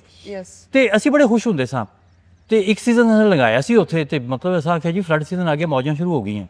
ਉਹ ਅਸੀਂ ਮੌਜਾਂ ਕਰ ਰਹੇ ਸਨ, ਫਲੱਡ ਸੀਜ਼ਨ ਮੁੱਕਣ ਵਾਲਾ ਸੀ। ਸਾਨੂੰ ਇਹ ਦੁੱਖ ਸੀ ਕਿ ਇਹ ਹੁਣ ਫਲੱਡ ਸੀਜ਼ਨ ਮੁੱਕਣ ਵਾਲਾ ਹੈ। ਤੇ ਕੋਈ 19 ਜਾਂ 20 ਸਤੰਬਰ ਸੀ, ਤੇ ਪਤਾ ਚੱਲਿਆ ਕਿ ਜਨਾਬ ਉੱਤੇ ਮੰਗਲਾ ਦੇ ਗੇਟ ਖੁੱਲ ਗਏ ਨੇ, ਤੇ ਬੜਾ ਵੱਡਾ ਰੇਲਾ ਵਗ ਪਿਆ ਜੇਲਮ ਵਿੱਚ। ਅੱਛਾ। ਤੇ ਨਾਲ ਹੀ ਖਬਰ ਆਈ ਕਿ ਉੱਥੇ ਮਰਾਲਾ ਤੋਂ ਵੀ ਜਿਹਨੂੰ ਕੋਈ 8 ਲੱਖ ਕਿਊਸਿਕ ਦਾ ਰੇਲਾ ਇੱਕ ਲੰਘਿਆ ਤੇ ਇਹ ਦੋਵੇਂ ਦਰਿਆ ਜਿਹੜੇ ਨੇ ਨਾ ਇਹ ਨਾਲ ਵਗ ਰਹੇ ਨੇ ਤੇ ਇਹਨਾਂ ਨੇ ਆ ਕੇ ਤ੍ਰਿਮੂ ਤੇ ਰਲ ਜਾਣਾ ਸੀ ਤੇ ਇੱਥੇ ਵੀ 8 ਚੱਲਿਆ ਹੈ, ਇੱਥੇ ਵੀ 8 ਚੱਲਿਆ ਹੈ। ਇਹ ਤ੍ਰਿਮੂ ਤੇ ਰਲਣਗੇ ਤੇ 8 ਜਮਾ 8 16 ਕੁਝ ਪਿੱਛੇ ਰਹਿ ਜਾਏਗਾ ਪਾਣੀ, ਚਲੋ 6 ਵੀ ਪਹੁੰਚੇਗਾ ਤੇ 6 ਜਮਾ 6 12 ਤੇ ਤ੍ਰਿਮੂ ਦੀ ਟੋਟਲ ਕੈਪੈਸਿਟੀ ਜਿਹੜੀ ਉਹ 10 ਤੋਂ ਵੱਧ ਨਹੀਂ ਸੀ। ਅੱਛਾ, ਇਸ ਦਾ ਮਤਲਬ ਹੈ ਕਿ ਤ੍ਰਿਮੂ ਤੇ ਜਿਹੜਾ ਉਹਨੇ ਡੱਕਾ ਲਾਇਆ ਹੋਇਆ ਨਾ ਉਹ ਰੁੜ ਜਾਏਗਾ। ਲੋ ਜੀ, ਬੜੀ ਇੱਕ ਪੈਨਿਕ ਸਿਚੁਏਸ਼ਨ ਕ੍ਰੀਏਟ ਹੋ ਗਈ। ਹੁਣ ਸਮਝ ਨਹੀਂ ਆ ਰਹੀ ਸੀ ਕਿਸੇ ਨੂੰ ਕਿ ਯਾਰ ਇਹ ਰਲਣਗੇ ਕਿ ਨਹੀਂ ਰਲਣਗੇ ਤੇ ਹਰ ਕੋਈ ਗੈਸ ਵਰਕ ਕਰ ਰਿਹਾ ਸੀ ਕਿ ਰਲਣਗੇ ਕਿ ਨਹੀਂ ਰਲਣਗੇ। ਚਲੋ ਜੇ ਮੈਨੂੰ ਪਤਾ ਲੱਗ ਵੀ ਜਾਏ ਕਿ ਰਲ ਜਾਣਗੇ ਤੇ ਮੈਂ ਕੀ ਕਰਾਂਗਾ, ਮੈਨੂੰ ਨਹੀਂ ਪਤਾ। ਜੇ ਨਹੀਂ ਰਲਦੇ ਤੇ ਮੈਂ ਕੀ ਕਰਾਂਗਾ? ਹਾਂ, ਇਹਦਾ ਪਲਾਨ ਹੈ ਸੀ। ਜੇ ਰਲ ਗਏ ਤੇ ਮੈਂ ਕੀ ਕਰਾਂਗਾ, ਇਹਦਾ ਕੋਈ ਪਤਾ ਨਹੀਂ। ਜੇ ਨਹੀਂ ਰਲਦੇ ਤੇ ਮੈਂ ਨਾਰੇ ਮਾਰਾਂਗਾ ਕਿ ਮੈਂ ਤੁਹਾਨੂੰ ਬਚਾ ਲਿਆ, ਕਿਉਂਕਿ ਮੈਂ ਫਲੱਡ ਕੰਟਰੋਲ ਸੈਂਟਰ ਦਾ ਮੈਂ ਰੇਲੇ ਨਹੀਂ ਰਲਣ ਦਿੱਤੇ। ਇਹ ਐਟੀਟਿਊਡ ਸੀ। ਠੀਕ ਹੈ, ਠੀਕ ਹੈ। ਇਸ ਐਟੀਟਿਊਡ ਵਿੱਚ ਤੇ ਆਈ ਵਾਜ਼ ਪਾਰਟ ਆਫ ਮਿਸਮੈਨੇਜਮੈਂਟ ਟੀਮ ਜਿਹੜੀ ਉਸ ਫਲੱਡ ਨੂੰ ਮਿਸਮੈਨੇਜ ਕਰ ਰਹੀ ਸੀ।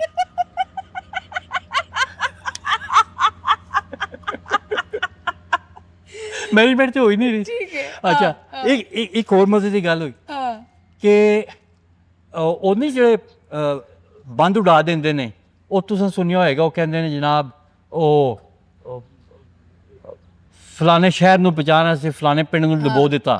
ਠੀਕ ਹੈ, ਤੇ ਲੋਕੀ ਉੱਥੇ ਜਨਾਬ ਧਰਨਾ ਦੇ ਕੇ ਬਹਿ ਜਾਂਦੇ ਨੇ ਕਿ ਉਹ ਇਸ ਬੰਦ ਨੂੰ ਨਹੀਂ ਉਡਾਉਣਾ। ਤੇ ਫਿਰ ਕਿਉਂਕਿ ਲੋਕੀ ਬਹਿ ਜਾਂਦੇ, ਲੋਕਲਸ ਉਹ ਵਿਚਾਰੇ ਆ ਕੇ ਬੰਦ ਤੇ ਬਹਿ ਜਾਂਦੇ ਨੇ ਕਿ ਯਾਰ ਨਾ ਬੰਦ ਨੂੰ ਉਡਾਓ, ਤੁਸੀਂ ਬੰਦ ਨੂੰ ਉਡਾਓਗੇ ਤੇ ਦੇਖੋ ਤੁਹਾਡਾ ਦਰਿਆ ਦੇ ਉੱਤੇ ਨਾ, ਵਗਦੇ ਦਰਿਆ ਦੇ ਉੱਤੇ ਤੁਸੀਂ ਡੱਕਾ ਲਾਇਆ, ਉਸ ਡੱਕੇ ਦੀ ਜਾਨ ਬਚਾਉਣ ਵਾਸਤੇ ਤੁਸੀਂ ਕਹਿੰਦੇ ਹੋ ਕਿ ਇੱਥੇ ਬੰਦ ਲਾਇਆ ਨਾ, ਪਾਣੀ ਪਿੰਡ ਚੋਂ ਰੁੜ ਜਾਏ, ਦਰਿਆ ਵਿੱਚੋਂ ਨਾ ਰੁੜੇ। ਜੋ ਸਟਰਕਚਰ ਟੁੱਟ ਜਾਂਦਾ ਹੈ, ਜੇ ਕੰਕਰੀਟ ਦਾ ਸਟਰਕਚਰ ਟੁੱਟ ਜਾਂਦਾ ਹੈ ਤੇ ਦਰਿਆ ਪਾਣੀ ਨੇ ਕਿਸੇ ਨੂੰ ਕੁਝ ਨਹੀਂ ਕਹਿਣਾ, ਉਹਨੇ ਆਪਣੇ ਦਰਿਆ 'ਚ ਹੀ ਵਗਣਾ, ਉਹਨੇ ਆਪਣੇ ਰਾਹ 'ਤੇ ਹੀ ਚੱਲਣਾ। ਲੇਕਿਨ ਜੇ ਉਸ ਤੁਸੀਂ ਡੱਕੇ ਨੂੰ ਬਚਾਉਣ ਵਾਸਤੇ ਸਾਈਡ ਤੋਂ ਆਪਣਾ ਬੰਦ ਤੋੜਦੇ ਹੋ ਤੇ ਉਹ ਤੇ ਲੋਕਾਂ ਦੇ ਪਿੰਡਾਂ 'ਚ ਜਾਏਗਾ, ਜੇ ਕੋਈ ਸ਼ਹਿਰ ਦੀ ਤੇ ਸ਼ਹਿਰ 'ਚ ਜਾਏਗਾ। ਤੇ ਮੈਂ ਉਸ ਮਿਸਮੈਨੇਜਮੈਂਟ ਟੀਮ ਦੀ ਉਸ ਪਾਰਟੀ ਦਾ ਕਮਾਂਡਰ ਵੀ ਰਿਹਾ, ਸਹੀ, ਜਿਨਨੇ ਜਾ ਕੇ ਬਾਦਰੀ ਤੇ ਤੰਬਾ ਲਿਆ ਜਨਾਬ, ਉੱਥੇ ਜਾ ਕੇ ਅਸਾਂ ਧਮਾਕਾ ਕਰਕੇ ਤੇ ਬੰਦ ਉਡਾਇਆ।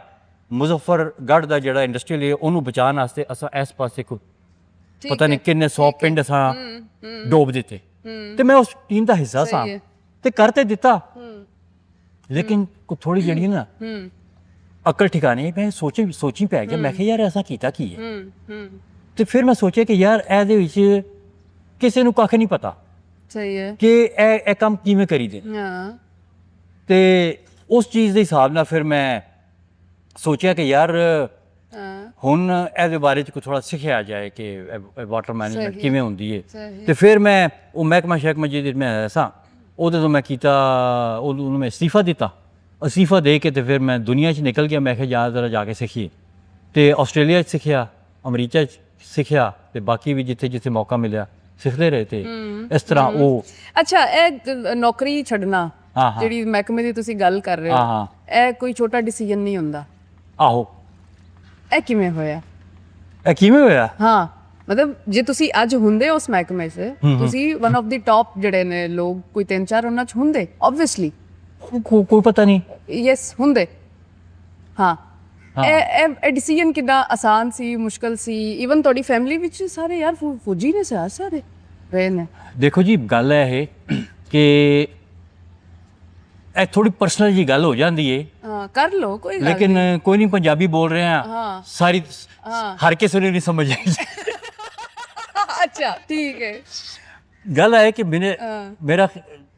ਮੈਨੂੰ ਖਿਆਲ ਹੈ ਕਿ ਜਦ ਮੈਂ ਹੁਣ ਇਸ ਮਹਿਕਮੇ ਨੂੰ ਛੱਡ ਦਿਆਂ, ਕਿਉਂਕਿ ਮੈਂ ਮਹਿਕਮੇ 'ਚ ਰਹਿੰਦੇ ਹੋਏ ਨਾ ਕੋਸ਼ਿਸ਼ ਕੀਤੀ ਕਿ ਮੈਨੂੰ ਕਿਸੇ ਐਸੀ ਯੂਨੀਵਰਸਿਟੀ ਜਾਣ ਦੀ ਇਜਾਜ਼ਤ ਮਿਲ ਜਾਏ, ਕੋਈ ਛੁੱਟੀ ਲੈ ਕੇ, ਕੋਈ ਫਰਲੂ ਲੈ ਕੇ, ਕੋਈ ਆਪਣਾ ਪੈਸੇ ਪਾ ਕੇ, ਕੋਈ ਹੁਕੂਮਤ ਪੈਸੇ ਦਿੰਦੀ ਹੈ, ਥੋੜਾ ਸਪੋਰਟ ਕਰਦੀ, ਉਹ ਲੈ ਕੇ ਤੇ ਕੁਝ ਨਾ ਕੁਝ ਕੁਆਲੀਫਿਕੇਸ਼ਨ ਕਰ ਲਈਏ।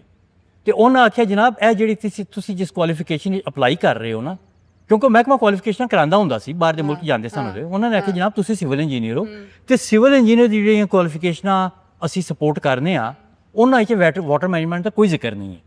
ਤੇ ਤੁਸੀਂ ਕੋਈ ਸਟਰਕਚਰਸ ਵਿੱਚ ਜਾਓ, ਤੁਸੀਂ ਜੀਓ ਟੈਕਨੀਕਲ ਵਿੱਚ ਜਾਓ, ਤੁਸੀਂ ਟਰਾਂਸਪੋਰਟੇਸ਼ਨ ਵਿੱਚ ਜਾਓ, ਤੁਸੀਂ ਪ੍ਰੋਜੈਕਟ ਮੈਨੇਜਮੈਂਟ ਵਿੱਚ ਜਾਓ, ਤੇ 100 ਬਿਸਮਿਲ੍ਲਾ ਤੁਸੀਂ ਕਰੋ ਅਪਲਾਈ, ਅਸੀਂ ਕੰਸੀਡਰ ਕਰਾਂਗੇ। ਪਰ ਇਹ ਤੇ ਤੁਹਾਡੀ ਮਤਲਬ ਇੱਕ ਐਪਲੀਕੇਸ਼ਨ ਇੱਥੋਂ ਹੀ ਰਿਜੈਕਟ ਹੋ ਜਾਂਦੀ ਕਿ ਤੁਸੀਂ ਜਿਸ ਚੀਜ਼ ਕਰ, ਇਹ ਤੇ ਤੁਹਾਡਾ ਜਿਹੜਾ ਨਾ ਉਹ ਸਬਜੈਕਟ ਦੂਜਾ ਹੈ ਤੇ ਅਸੀਂ ਇਹਨੂੰ ਸਪੋਰਟ ਨਹੀਂ ਨਹੀਂ ਕਰਦੇ। ਕਰਦੇ। ਮੈਂ ਕਿਹਾ ਅੱਛਾ ਮੈਂ ਕੋਈ ਥੋੜਾ ਪੈਸ਼ਨੇਟ ਹੋ ਗਿਆ ਸੀ ਕਿਉਂਕਿ ਮੈਂ ਆਪਣੇ ਅੱਖਾਂ ਨਾਲ ਲੋਕਾਂ ਦੀ ਮਿਜ਼ਰੀ ਦੇਖੀ ਸੀ। ਉਸ ਮਿਸਮੈਨੇਜਮੈਂਟ ਟੀਮ ਦਾ ਪਾਰਟ ਬਣ ਕੇ ਲੋਕਾਂ ਨੂੰ ਮੈਂ ਮਿਜ਼ਰੇਬਲ ਕੀਤਾ ਸੀ। ਮੈਂ ਗਿਲਟੀ ਸਾਂ। ਮੈਂ ਕਿਹਾ ਨਹੀਂ ਯਾਰ ਇਹ ਮਤਲਬ ਹੈ ਕਿ ਮੈਂ ਜਿਹੜੇ ਹੱਥ ਆਪਣੇ ਗੰਦੇ ਕੀਤੇ ਨੇ ਨਾ ਇਸ ਕੰਮ ਵਿੱਚ ਕੋਈ ਮਤਲਬ ਕਿ ਥੋੜਾ ਬਹੁਤੇ ਧੋਵਾਂ ਨਾ, ਉਹ ਤੇ ਧੁਲਦੇ ਤੇ ਨਹੀਂ ਨੇ। ਉਹ ਜਿਹੜਾ ਕੰਮ ਅਸਾਂ ਕੀਤੇ ਉਹ ਤੇ ਕਬਰ 'ਚ ਲੈ ਕੇ ਨਾਲ ਜਾਵਾਂਗੇ ਉਹ ਗਲਤੀ ਜਿੰਨਾ ਕੁ ਮੈਂ ਕਰ ਸਕਦਾ। ਲੇਕਿਨ ਜਿੰਨਾ ਕਿ ਉਹ ਕੰਪਨਸੇਟ ਹੋ ਸਕਦੇ ਉਹ ਤੇ ਕਰੀਏ ਨਾ। ਬਹਰਹਾਲ ਮੈਂ ਆਖਿਆ ਕਿ ਯਾਰ ਚਲੋ ਹੁਣ ਮੈਂ ਅਸਤੀਫਾ ਦੇ ਦੇਣਾ ਵਾ। ਅੱਛਾ। ਤੇ ਹੁਣ ਅਸਤੀਫਾ ਦੇਣਾ ਜਿਸ ਤਰ੍ਹਾਂ ਤੁਸੀਂ ਆਖਿਆ ਕਿ ਸੌਖਾ ਕੰਮ ਤੇ ਨਹੀਂ ਸੀ ਤੇ ਪ੍ਰੋਸੀਜਰ ਵੀ ਲੰਮਾ ਹੁੰਦਾ ਹੈ ਤੇ ਅਗਲੇ ਨੂੰ ਕਨਵਿੰਸ ਵੀ ਕਰਨਾ ਪੈਂਦਾ ਹੈ। ਤੇ ਮੈਂ ਪਰੇਸ਼ਾਨ ਸਾਂ। ਕੋਈ ਬੜੇ ਕਲੋਜ਼ ਮੇਰੇ ਦੋ ਦੋਸਤ ਸਾਂ ਪੂਰੇ ਮਹਿਕਮੇ 'ਚ ਤਾਂ ਦੋ ਮੇਰੇ ਦੋਸਤ ਹਨ ਜਿਨ੍ਹਾਂ ਨਾਲ ਮੈਂ ਦਿਲ ਦੀ ਗੱਲ ਕਰ ਸਕਦਾ ਹਾਂ। ਮੈਂ ਉਹਨਾਂ ਬੈਠਾ ਹੋਇਆ ਮੈਂ ਕਿਹਾ ਯਾਰ ਹੁਣ ਮੈਂ ਲਿਖਾਂ ਤੇ ਕੀ ਲਿਖਾਂ ਕਿ ਮੈਂ ਕਿਉਂ ਅਸਤੀਫਾ ਦੇ ਰਿਹਾ। ਤੇ ਇੱਕ ਬੰਦਾ ਮੈਨੂੰ ਵਿੱਚੋਂ ਕਹਿੰਦਾ ਹੈ, ਦੋਸਤ ਮੇਰਾ ਕਹਿੰਦੇ ਸ਼ਾਹ ਜੀ ਤੁਸੀਂ ਲਿਖੋ ਮੇਰੀ ਪੂਰੀ ਨਹੀਂ ਹੋ ਪਾਈਂਦੀ। ਅੱਛਾ ਠੀਕ ਹੈ। ਮੈਂ ਕਿਹਾ ਯਾਰ ਇਹ ਗੱਲ ਬੜੀ ਜ਼ਬਰਦਸਤ ਹੈ। ਤੇ ਅੱਲਾ ਬਖਸ਼ੇ ਮੇਰਾ ਭਰਾ ਉਹ ਸ਼ਹੀਦ ਹੋ ਗਿਆ ਸੀ। ਉਹਨੇ ਇੱਕ ਦਿਨ ਬਹਿ ਕੇ ਨਾ ਇੱਕ ਕੈਲਕੂਲੇਸ਼ਨ ਦੱਸੀ। ਉਹਨੇ ਆਖਿਆ ਜਨਾਬ ਜਦੋਂ ਅਸੀਂ ਇਸ ਮਹਿਕਮੇ 'ਚ ਆਏ ਸਾਂ ਨਾ ਤੇ ਸਾਡੀ ਜਿਹੜੀ ਤਨਖਾਹ ਹੈ ਉਹ US $170 ਹੁੰਦੀ ਸੀ। ਹੁਣ ਸਾਡੀ ਤਕਰੀਬਨ 10 ਸਾਲ ਸਰਵਿਸ ਹੋ ਗਈ ਹੈ ਤੇ 10 ਸਾਲ ਦੇ ਬਾਅਦ ਸਾਡੀ ਤਨਖਾਹ ਜਿਹੜੀ ਹੈ ਉਹ US ਕਰੰਸੀ 'ਚ $185 ਹੈ। ਸਹੀ ਹੈ। ਤੇ ਜਿਹੜਾ US ਡਾਲਰ 1986 ਸੀ ਉਹ 1996 ਚ $145 ਦੇ ਬਰਾਬਰ ਸੀ। ਤੇ ਐਕਚੁਅਲੀ ਸਾਡੀ ਬਾਇੰਗ ਪਾਵਰ 10 ਸਾਲਾਂ ਵਿੱਚ $175 ਤੋਂ ਘਟ ਕੇ $145 ਤੇ ਆ ਗਈ ਹੈ। ਤੇ ਉਹ ਇਸ ਤਰ੍ਹਾਂ ਦੀ ਕੈਲਕੂਲੇਸ਼ਨ ਕਰਦਾ ਰਹਿੰਦਾ ਸੀ। ਠੀਕ ਹੈ। ਇਹਨੇ ਮੈਨੂੰ ਆਈਡੀਆ ਦਿੱਤਾ ਕਿ ਪੂਰੀ ਨਹੀਂ ਹੋ ਪੈਂਦੀ। ਮੈਨੂੰ ਉਹ ਡਾਲਰ ਦੀ ਕੈਲਕੂਲੇਸ਼ਨ ਯਾਦ ਆ ਗਈ। ਤੁਸੀਂ ਯਕੀਨ ਕਰੋ ਮੈਂ ਲਿਖ ਦਿੱਤੀ। ਅੱਛਾ ਲਿਖ ਦਿੱਤੀ। ਉਹ ਜਨਾਬ ਮੈਨੂੰ ਵੱਡੇ ਸਾਹਿਬ ਨੇ ਕਾਲ ਕੀਤਾ। ਉਹਨੇ ਆਖਿਆ ਇਹ ਕੀ ਲਿਖਿਆ। ਮੈਂ ਕਿਹਾ ਜੀ ਮੇਰੀ ਤੇ ਪੂਰੀ ਨਹੀਂ ਪੈਂਦੀ ਤੇ ਜੇ ਮੈਂ ਲਿਖਿਆ ਹੈ ਇਹ ਤੇ ਲਿਖਿਆ ਹੈ ਤੇ ਜੇ ਤੁਸੀਂ ਮਤਲਬ ਹੈ ਕਿ ਇਹਦੇ ਚੈੱਕ ਕਰਨੇ ਨੇ ਸਟੈਟਸ ਤੇ ਤੁਸੀਂ FA ਨੂੰ ਭੇਜੋ ਜਿਹੜਾ ਫਾਈਨੈਂਸ਼ੀਅਲ ਐਡਵਾਈਜ਼ਰ ਹੈ ਉਹ ਤੁਹਾਨੂੰ ਇਹਦੀ ਆਫੀਸ਼ੀਅਲ ਫਿਗਰਸ ਦੇ ਦੇਗਾ। ਮੈਂ ਪ੍ਰਾਈਵੇਟਲੀ ਸਿਟੀ ਬੈਂਕ ਵਿੱਚ ਕੋਈ ਆਪਣੇ ਯਾਰ ਦੋਸਤ ਨੇ ਉਹਨਾਂ ਕੋਲੋਂ ਲਈਆਂ ਨੇ ਇਹ ਫਿਗਰਾਂ। ਕਹਿੰਦੇ ਯਾਰ ਚੀਜ਼ ਤੂੰ ਠੀਕ ਲਿਖੀ ਹੈ ਪਰ ਤੂੰ ਕਿਵੇਂ ਕਹਿੰਦਾ ਤੇਰਾ ਗੁਜ਼ਾਰਾ ਨਹੀਂ ਹੁੰਦਾ। ਮੈਂ ਤੂੰ ਦੱਸ ਕਿੰਨੀ ਤਨਖਾਹ ਆਉਂਦੀ ਹੈ ਕੀ ਤੂੰ ਕਰਨਾ ਹੁੰਦਾ ਹੈ। ਉਹਨਾਂ ਮੈਂ ਤੇਰੇ ਨਾਲ ਬਜਟ ਬਣਾਉਣਾ ਮੈਂ ਸਾਬਿਤ ਕਰਾਂ ਕਿ ਤੇਰਾ ਗੁਜ਼ਾਰਾ ਹੁੰਦਾ। ਅੱਛਾ ਮੈਂ ਕਿਹਾ ਸਰ ਜੀ ਇਹ ਨਾ ਕਰੋ। ਮੈਂ ਤੁਸੀਂ ਐਸੀ ਬਜਟ ਬਣਾਉਣ ਵਾਲੀ ਐਕਸਰਸਾਈਜ਼ ਤੋਂ ਪਹਿਲਾਂ ਨਾ ਇੱਕ ਮੇਰੀ ਅਰਜ਼ ਸੁਣ ਲਓ। ਅਸੀਂ ਬਹਿ ਕੇ ਬਣਾਉਂਦੇ ਹਾਂ ਬਜਟ ਲੇਕਿਨ ਇਸ ਐਕਸਰਸਾਈਜ਼ ਤੋਂ ਪਹਿਲਾਂ ਇੱਕ ਮੇਰੀ ਅਰਜ਼ ਸੁਣ ਲਓ। ਮੈਂ ਕਿਹਾ ਮੈਂ ਪਿੰਡੀ 'ਚ ਰਹਿ ਰਿਹਾ ਤੇ ਇੱਥੇ ਨਾ ਇੱਕ ਦੁਕਾਨ ਹੈ 버ਗਰਾਂ ਦੀ 버ਗਰ ਐਕਸਪ੍ਰੈਸ ਦੇ ਨਾਂ ਦੀ। ਅੱਛਾ। ਮੈਂ ਕਿਹਾ ਮੈਂ 2 ਸਾਲ ਤੋਂ ਪਿੰਡੀ 'ਚ ਆ ਤੇ ਮੈਂ ਦੇਖ ਰਿਹਾ 2 ਸਾਲ ਤੋਂ ਉੱਥੇ ਇੱਕ ਬਾਬਾ ਜਿਹਾ ਬਹਿੰਦਾ ਹੈ ਭਿਖਾਰੀ ਹੈ ਉਹ ਅਜੇ ਤੱਕ ਨਹੀਂ ਮਰਿਆ। ਇਸ ਤੋਂ ਮਤਲਬ ਗੁਜ਼ਾਰਾ ਤੇ ਉਹਦਾ ਵੀ ਹੋ ਰਿਹਾ। ਮੈਂ ਕਿਹਾ ਮੈਂ ਇਸ ਦੁਨੀਆ ਤੇ ਗੁਜ਼ਾਰਾ ਕਰਨ ਨਹੀਂ ਆਇਆ। ਮੇਰਾ ਤੇ ਦਿਲ ਕਰਦਾ ਹੈ ਇਹ ਮੇਰੀ ਐਪਲੀਕੇਸ਼ਨ ਵਿੱਚ ਵੀ ਲਿਖਿਆ ਹੋਇਆ ਸੀ ਕਿ ਮੇਰਾ ਅੱਛਾ ਗੁਜ਼ਾਰਾ ਮੇਰਾ ਕਿਉਂ ਨਹੀਂ ਹੁੰਦਾ ਨਾ ਡਾਲਰਾਂ ਦੀ ਕੀਮਤ ਦੇਖ ਕੇ ਨਾ ਤੇ ਮੈਂ ਲਿਖਿਆ ਸੀ ਕਿ ਮੈਂ ਹਰ ਦੂਸਰੇ ਤੀਸਰੇ ਸਾਲ ਰਾਉਂਡ ਦਾ ਵਰਲਡ ਟ੍ਰਿਪ ਕਰਨਾ ਚਾਹੁੰਦਾ ਵਾਂ। ਠੀਕ ਹੈ ਠੀਕ ਗੱਲਾਂ ਤੁਸੀਂ ਉਹ ਕੀਤਾ। ਹਾਂ ਤੇ ਉਹਨੇ ਆਖਿਆ ਕਿ ਤੂੰ ਕਿਉਂ ਕਰਨਾ ਚਾਹੁੰਦਾ ਰਾਉਂਡ ਦਾ ਟ੍ਰਿਪ। ਮੈਂ ਕਿਹਾ ਮੈਂ ਕਿਉਂ ਨਾ ਕਰਾਂ।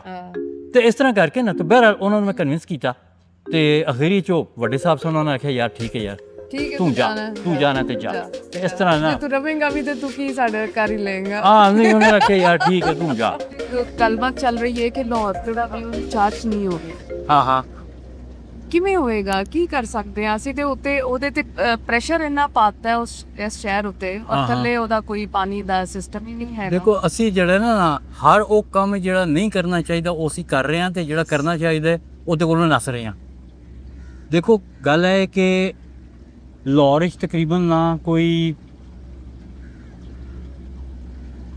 700 ਤੇ ਮਿਲੀਮੀਟਰ ਦੇ ਲਗਭਗ ਨਾ ਸਾਲ ਦੀ ਬਾਰਿਸ਼ ਹੁੰਦੀ ਹੈ।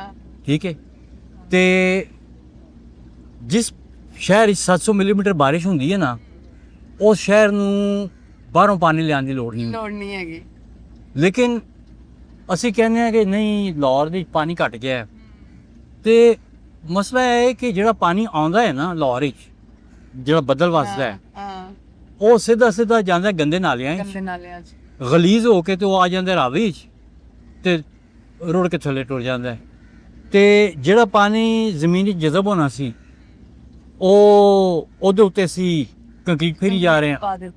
ਠੀਕ ਹੈ ਤੇ ਬੜੀਆਂ ਪਾਸ਼ ਸੁਸਾਇਟੀਆਂ ਨੇ ਉਹ ਕਹਿੰਦੇ ਨੇ ਜਨਾਬ ਤੁਸੀਂ ਆਪਣਾ ਜਿਹੜਾ ਰੇਨ ਵਾਟਰ ਹੈ ਨਾ, ਜਿਹੜਾ ਛੱਤ ਦੇ ਉੱਤੇ ਪਾਣੀ ਪੈਂਦਾ ਹੈ, ਉਹਨੂੰ ਤੁਸੀਂ ਸਿੱਧਾ ਸੀਵਰ ਵਿੱਚ ਪਾਓ ਤੇ ਸੀਵਰ ਜਾ ਕੇ ਕੱਢੋ ਉਡਿਆਰਾ ਵਿੱਚ, ਯੈਸ ਤੇ ਉਹ ਗਲੀਜ਼ ਹੋ ਕੇ ਪਾਣੀ ਜਿਹੜਾ ਬਾਰਿਸ਼ ਦਾ ਪੀਣ ਦੇ ਕਾਬਲ ਪਾਣੀ ਹੁੰਦਾ, ਜਿਹੜਾ ਬਾਰਿਸ਼ ਦਾ ਡਾਇਰੈਕਟ ਆਉਂਦਾ ਹੈ ਸਮਾਨ, ਉਹ ਜਿਹੜਾ ਹੈ ਉਹ ਸਿੱਧਾ ਜਾ ਕੇ ਤੁਸੀਂ ਪਾਓ ਅਡਿਆਰਾ ਵਿੱਚ, ਤੇ ਅਡਿਆਰਾ ਜਾ ਕੇ ਉਹਨੂੰ ਜਾ ਕੇ ਪਾਉਂਦਾ ਫਿਰ ਅੱਗੇ ਬਲੋਗੇ ਤੇ ਮਤਲਬ ਇਸ ਤਰ੍ਹਾਂ ਦੇ ਉਹ ਡਿਵੈਲਪਮੈਂਟ ਮਾਡਲ ਹੀ ਠੀਕ ਨਹੀਂ ਨੇ। ਹਾਲਾਂਕਿ ਇਸ ਚੀਜ਼ ਦੇ ਸੋਲੂਸ਼ਨਸ ਹੈ ਨੇ ਕਿ ਤੁਸੀਂ ਕਿਸ ਤਰ੍ਹਾਂ ਕੰਟਰੋਲ ਕਰਦੇ ਹੋ ਉਸ ਚੀਜ਼ ਨੂੰ ਕਹਿੰਦੇ ਨੇ ਵਾਟਰ ਸੈਂਸਿਟਿਵ ਅਰਬਨ ਡਿਜ਼ਾਈਨ, ਤੇ ਚੀਨ ਵਿੱਚ ਉਹਨੂੰ ਕਹਿੰਦੇ ਨੇ ਸਪੌਂਜ ਸਿਟੀ, ਤੇ ਯੂਰਪ ਵਿੱਚ ਉਹਨੂੰ ਕਹਿੰਦੇ ਨੇ ਲੋ ਇੰਪੈਕਟ ਡਿਜ਼ਾਈਨ LID, ਤੇ ਚੀਜ਼ ਇੱਕੋ ਹੀ ਹੈ, ਠੀਕ ਹੈ।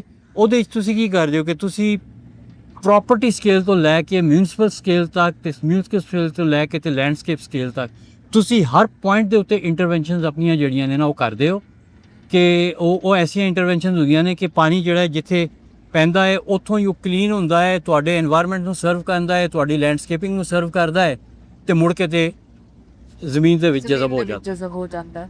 ਅੱਛਾ, ਇਹ ਤੇ ਠੀਕ ਹੈ ਸਾਰੀਆਂ ਗੱਲਾਂ ਵਾਟਰ ਸਾਇੰਸਿਸ ਜਿਹੜੇ ਨੇ, ਲੇਕਿਨ ਅਸੀਂ ਜਿਹੜਾ ਪੀਣ ਦਾ ਸਾਫ਼ ਪਾਣੀ ਹੈ, ਅਸੀਂ ਹਮੇਸ਼ਾ ਇਨਸਾਨ ਦੀ ਗੱਲ ਕੀਤੀ ਹੈ ਯਾਰ, ਇਨਸਾਨ ਨੂੰ ਪੀਣ ਦਾ ਪਾਣੀ ਨਹੀਂ ਲੱਭਦਾ। ਇਹ ਜਿਹੜੇ ਪੰਛੀ ਨੇ, ਖੇਰੂ ਨੇ, ਇਹ ਜਿਹੜੇ ਤਾਂ ਇਰਦ-ਗਿਰਦ ਉੱਤੇ ਫਿਰ ਰਹੇ ਨੇ, ਬਿੱਲੀਆਂ ਫਿਰ ਰਹੀਆਂ ਨੇ, ਇਹ ਗਟਰ ਦਾ ਪਾਣੀ ਮਿਲਦਾ ਤੇ ਵਿਚਾਰੇ ਅਸੀਂ ਪਾਣੀ ਹੋਰ ਕਿਹਦਾ ਪੀਵੀ। ਅੱਛਾ, ਤੁਸੀਂ ਹਾਲੈਂਡ ਗਏ ਹੋ, ਤੁਸੀਂ ਉੱਥੇ ਦੇਖਿਆ ਹੋਏਗਾ ਕਿ ਜਿਹੜਾ ਗੰਦੇ ਨਾਲੇ ਦਾ ਪਾਣੀ ਹੈ ਨਾ, ਉਹਦੀ ਵੀ ਟੈਸਟਿੰਗ ਹੁੰਦੀ ਹੈ ਪੀਐਚ ਦੀ ਕਿ ਪੀਣ ਦੇ ਕਾਬਿਲ ਹੈ ਜਾਂ ਜੀ।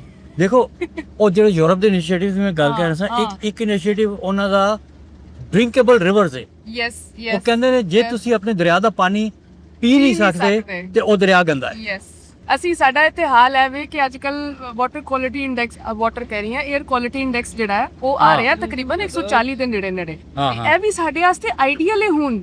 ਆਹੋ, ਸਾਨੂੰ ਇਹ ਵੀ ਅੱਛਾ ਲੱਗ ਰਿਹਾ ਹੈ, ਅੱਛਾ ਲੱਗ ਰਿਹਾ, ਬਿਲਕੁਲ ਐਸੀ। ਹਾਲਾਂਕਿ ਬਿਲੋ 50 ਜਿਹੜਾ ਮੈਂ ਨਾ ਆਈਡੀਅਲ ਹੈ, ਲੇਕਿਨ ਹਾਲਤ ਹੈ ਹੋ ਗਈ ਹੈ ਕਿ ਅਸੀਂ 140 150 ਤੇ ਖੁਸ਼ ਹੁੰਦੇ ਆ ਕਿ ਯਾਰ ਬੜਾ ਸਹੀ 에ਅਰ ਕੁਆਲਿਟੀ ਹੈ। ਹਾਂ ਇਹ ਹਾਲਾਤ ਦੇਖੋ ਨਾ, ਅਸੀਂ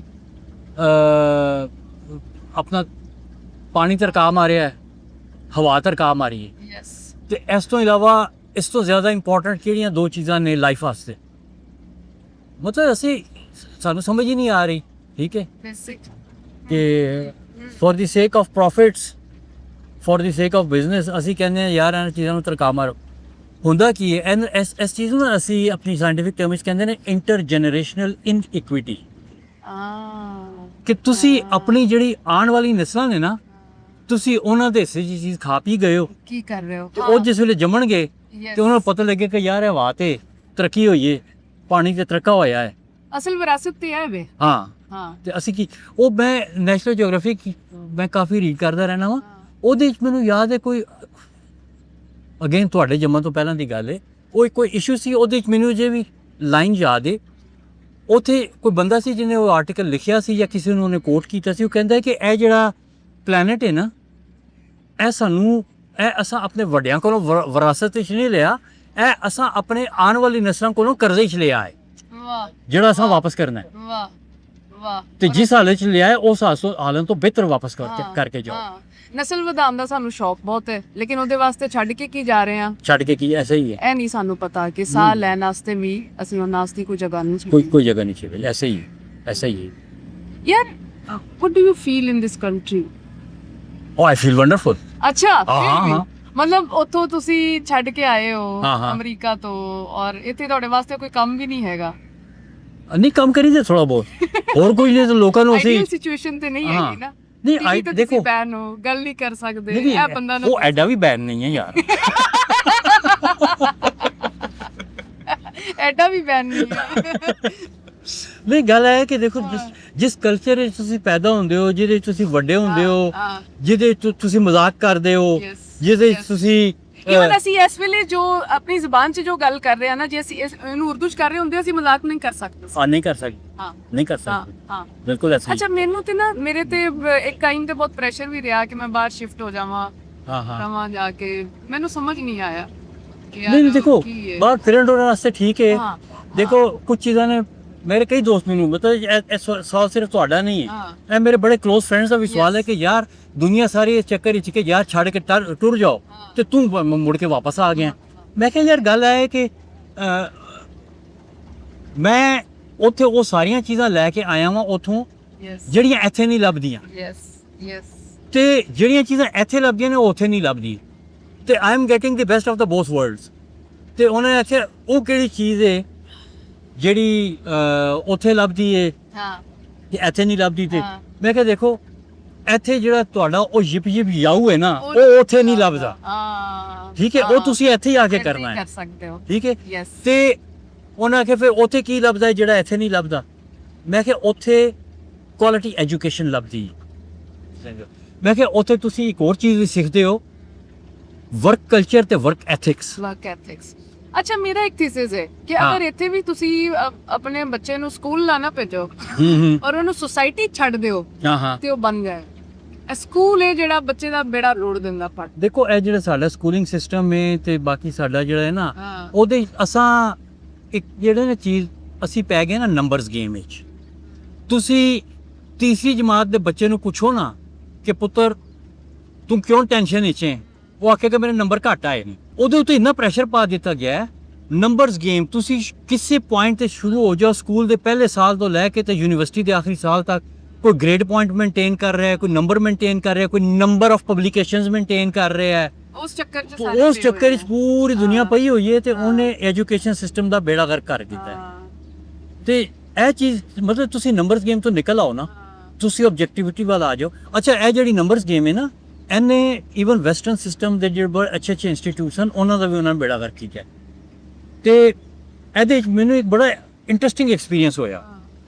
ਮੇਰਾ PhD ਦਾ ਜਿਹੜਾ ਡਿਫੈਂਸ ਸੀ ਨਾ ਹਾਂ ਉਹ Michigan University Michigan State University ਸੀ। ਹਾਂ ਮੇਰਾ ਜਿਸ ਵੇਲੇ ਡਿਫੈਂਸ ਮੈਂ ਰੈਡੀ ਕਰ ਲਿਆ ਨਾ ਆਪਣਾ, ਤੇ ਮੇਰੀ ਕਮੇਟੀ ਵਿੱਚ